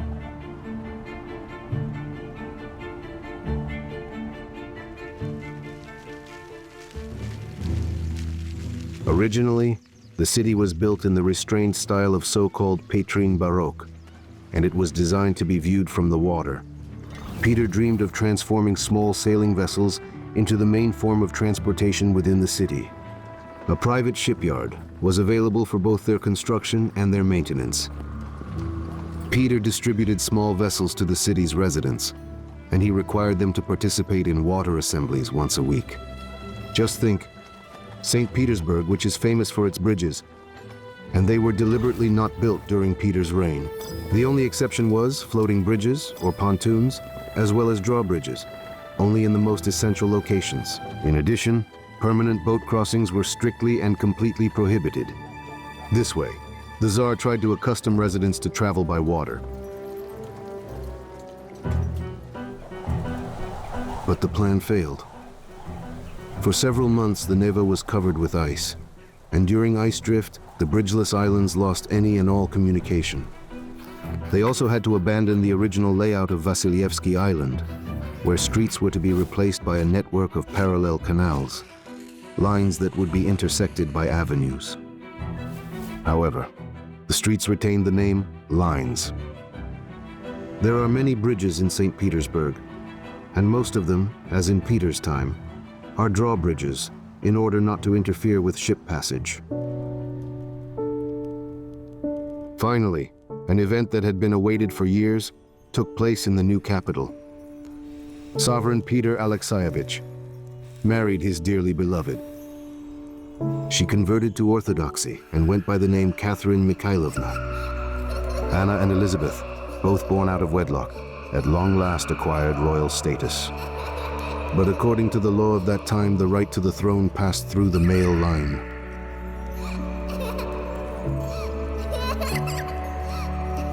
The sovereign did not give up hope for the birth of a son, to whom he could pass on without hesitation everything he had achieved during his years of reign. And that is why marriage to Catherine was especially important to Peter.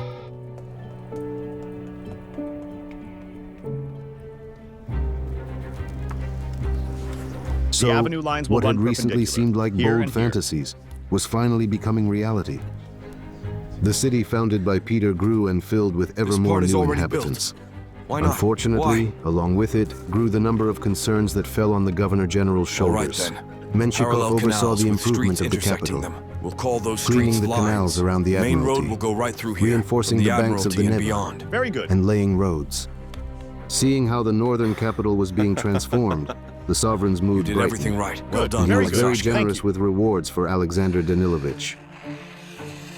The main entrance road to St. Petersburg became the so-called Nevsky Proseka, from the Alexander Nevsky Monastery to the Admiralty. The perfectly straight road was laid through forest and swamps, by monks of the monastery as well as Swedish prisoners, paved with stone, with 4 rows of birch trees planted along the roadsides. Later, the Proseka became known as Perspective. And then from 1781, it became known as Nevsky Prospect. Nevsky Prospect is a whole 4.5 kilometers long, which is almost 3 times longer than Tverskaya.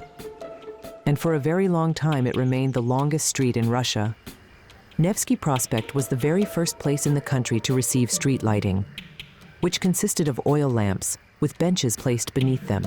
In the 19th century, Nevsky was built up in the style of high classicism, and it became a unique ensemble avenue, the grand facade of the empire. The Soviet authorities renamed it to October 25th Avenue. But a quarter of a century later, on January 13th, 1944, the exact day before the operation to lift the blockade began, the historical name was restored. Modern Nevsky Prospect, St. Petersburg's main street, is part of the highway connecting the two capitals, from Red Square to Palace Square, and it is the only street in Russia that, in clear weather, can be seen in its entirety for several kilometers. St. Petersburg's streets were paved with wood. Wooden planks were laid over logs. The embankments were built on piles, and each pile had wooden planking laid on top. They would be clad in granite only in the second half of the 18th century. And under Peter, the only stone embankment was in front of his summer palace. The construction and maintenance of embankments, as well as pavements and street oil lamps, was the exclusive responsibility of property owners. In addition, everyone had to plant linden trees in front of their house.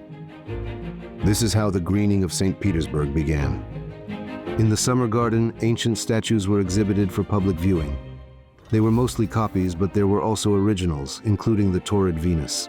Visitors were admitted to the garden in decent clothing only, and all statues and sculptural fountain groups were provided with explanatory plaques. During major holidays, the garden was illuminated, and tables with refreshments were set up, while soldiers carried buckets of vodka along the pathways.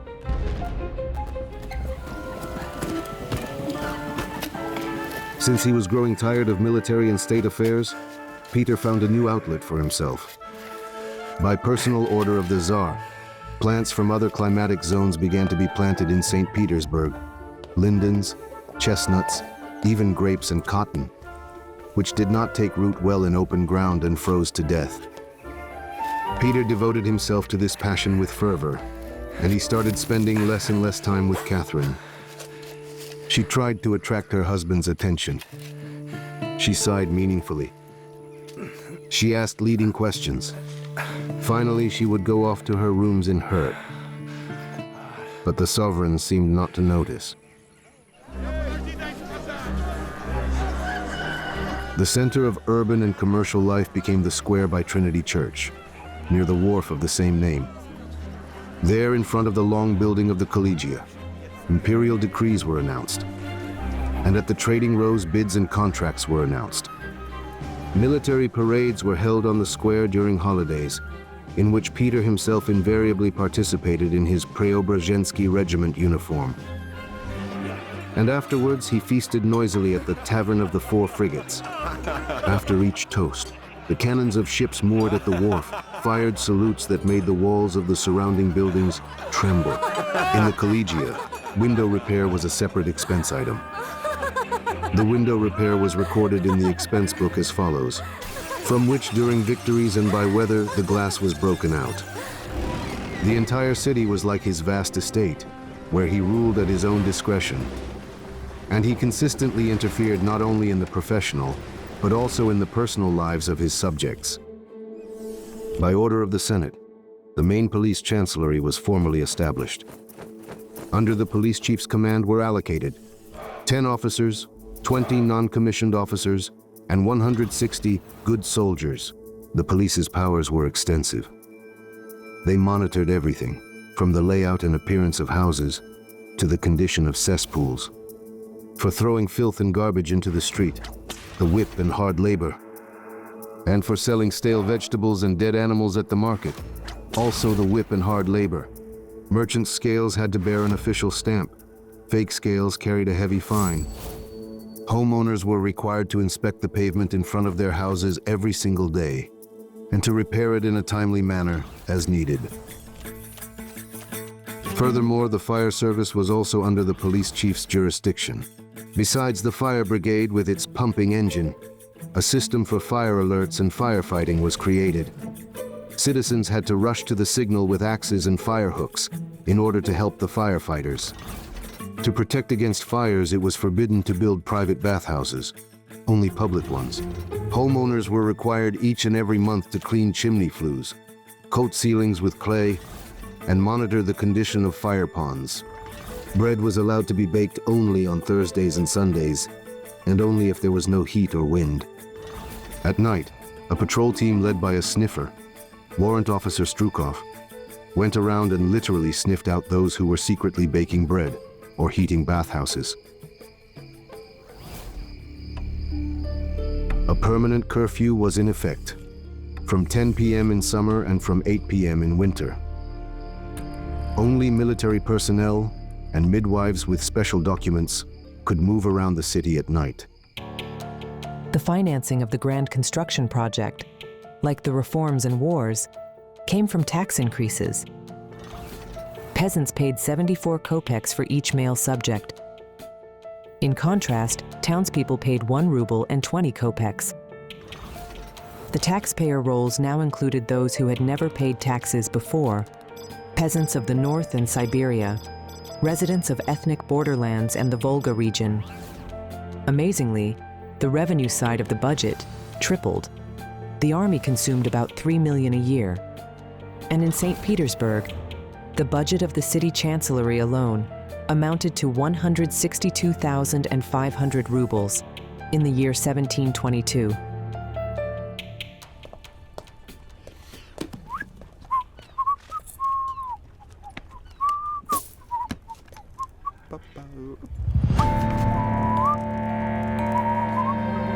Peter Alexeyevich tossed a letter to Danilich. One of the royal relatives complained that the roof of her palace was leaking, so that during rainy weather, it was impossible to find a place to take shelter. Alexander Danilovich was quite surprised. To trouble His Royal Majesty over such trifles? Trifles, you say? I have a whole storehouse full of such trifles. What's this? What do you say, Danilich? Speak! Speak! Slander, Your Menshikov Majesty. wheezed. Trifles, you Slander, say? Your Majesty. Envious people. I have an account for every kopeck. Confess! But the prince These are had people, his sins. speak. He seized wanna lands hear and it. villages What from do you say, landowners. Danilich? He appropriated Trifles. estates that had passed Get to the outta here. state. Envious He trifles sheltered to you, maybe. religious I'll show you dissidents what and trifles runaway are. peasants, charging them fees for It wasn't living on me. his lands.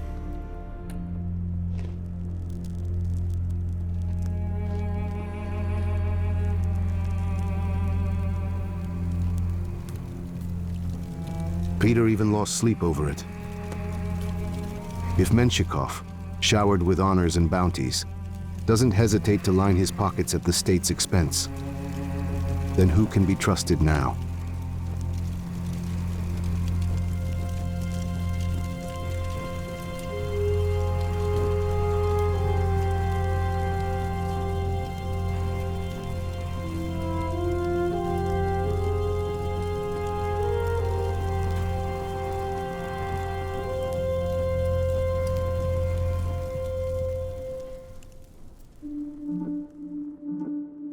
Embezzlement and corruption in Peter's time sometimes reached unprecedented proportions. Out of every 100 rubles of taxes collected, at best only 30 reached the treasury. Many were stealing, and far from all could be caught red-handed. Peter established the Fiscal Service, a specialized supervisory body.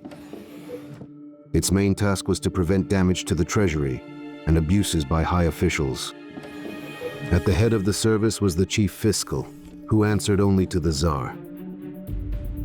Chief Fiscal Alexei Nestorov had long been sizing up the all-powerful Menshikov, but his reach was too short. So he began investigating the abuses of Prince Matvei Gagarin, the Siberian Governor-General, who was rumored to be protected by His Serene Highness.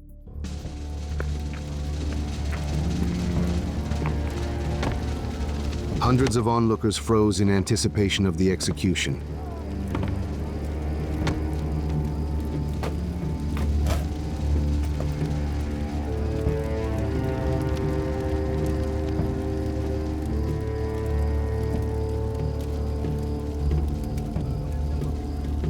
The drumbeat fell silent.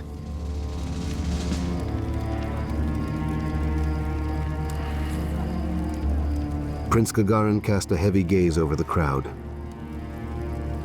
Not long ago, he boasted of unheard-of riches, built luxurious mansions, and he even was known to throw feasts with 50 courses. But he was destined to die a pauper.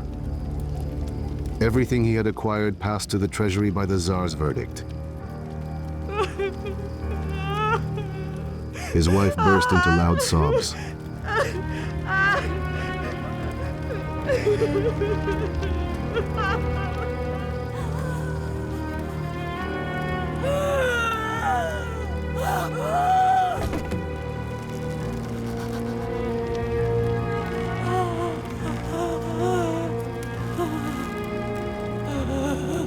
Peter looked sternly at Alexander Danilovich. Was the hint, he seemed to say, well understood?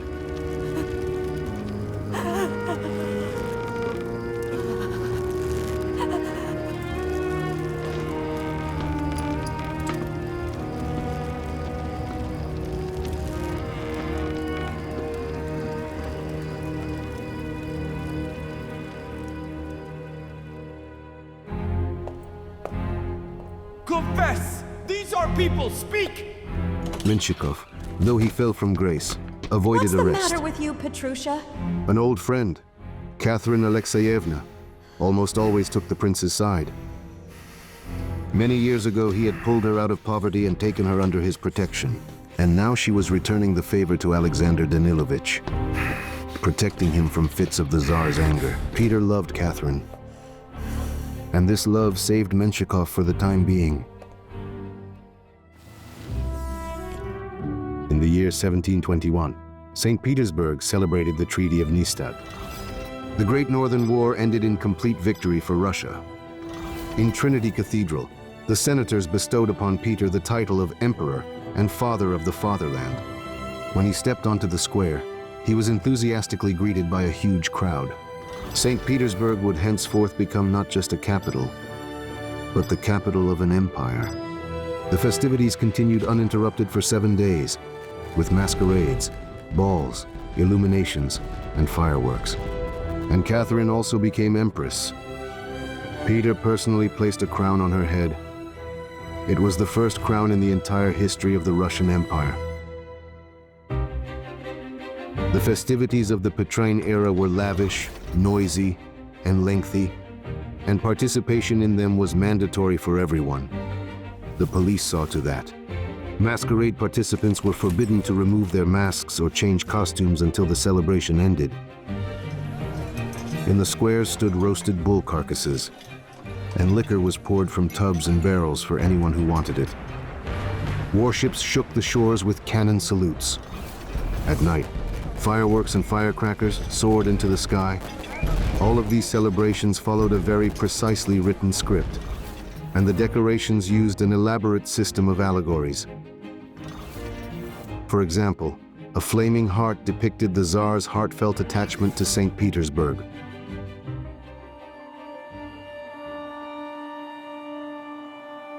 On November 5th of the year 1721, exactly 1 week after the Treaty of Nystad celebrations ended, all the decorations were washed away. Another flood occurred.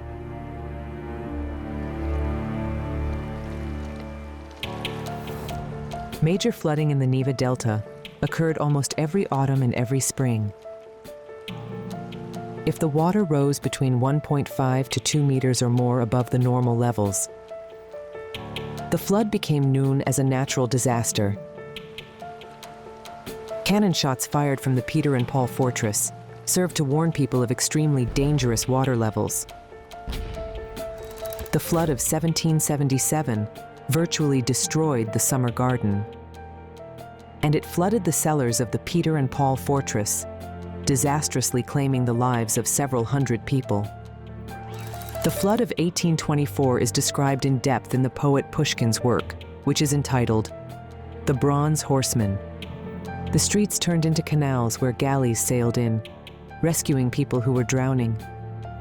The flood of 1924 was particularly powerful, and people said it was divine punishment from above for renaming the city of St. Petersburg to Leningrad. Only in the year 2011 was the dam construction completed, finally giving the city the ability to protect itself from natural disasters.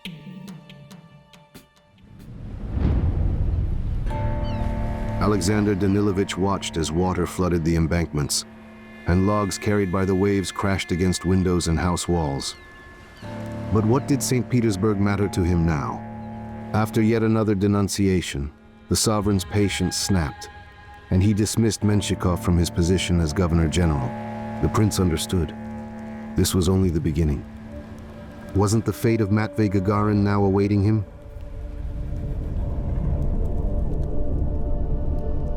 But in those days, Peter was preoccupied with something else. He had received news that struck him right in the heart. Catherine had betrayed him. But most importantly, with whom? Chamberlain Mons, the brother of Anna Mons, who had once been Peter's own lover. It seemed that fate was cruelly mocking the Russian emperor. Mons was accused of bribery, and he was sentenced to beheading.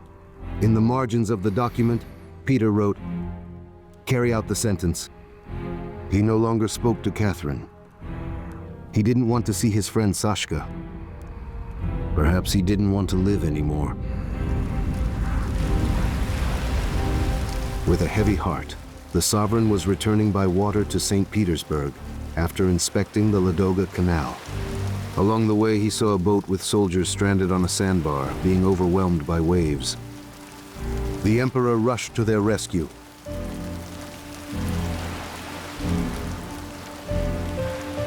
While saving human lives, Peter fought to the very end, as if he were trying to overcome the raging elements on his own. But this heroic act had fatal consequences. After several hours spent in cold water, his chronic illness worsened. And although Peter realized that his days were now numbered, there was no regret in his soul. He had lived a glorious life, full of heroic deeds and achievements, accomplishments that others could only dream of. He loved, and he was loved. He had good and loyal friends. He knew the joy of victory and the bitterness of defeat. Fate had given him the oh-so-rare happiness of seeing his boldest dreams become reality. He gave himself completely to life, and he generously shared his boundless energy with those around him.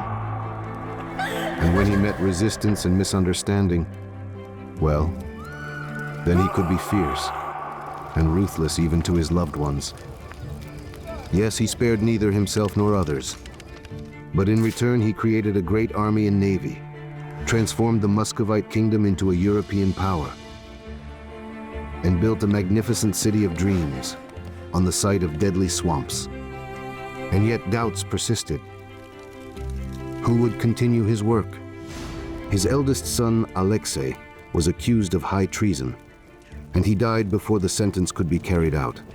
The younger one, Peter, died before reaching the age of 5. There remained 2 beloved daughters and his wife. Before his death, the emperor intended to name his heir, but his final wishes remained a mystery.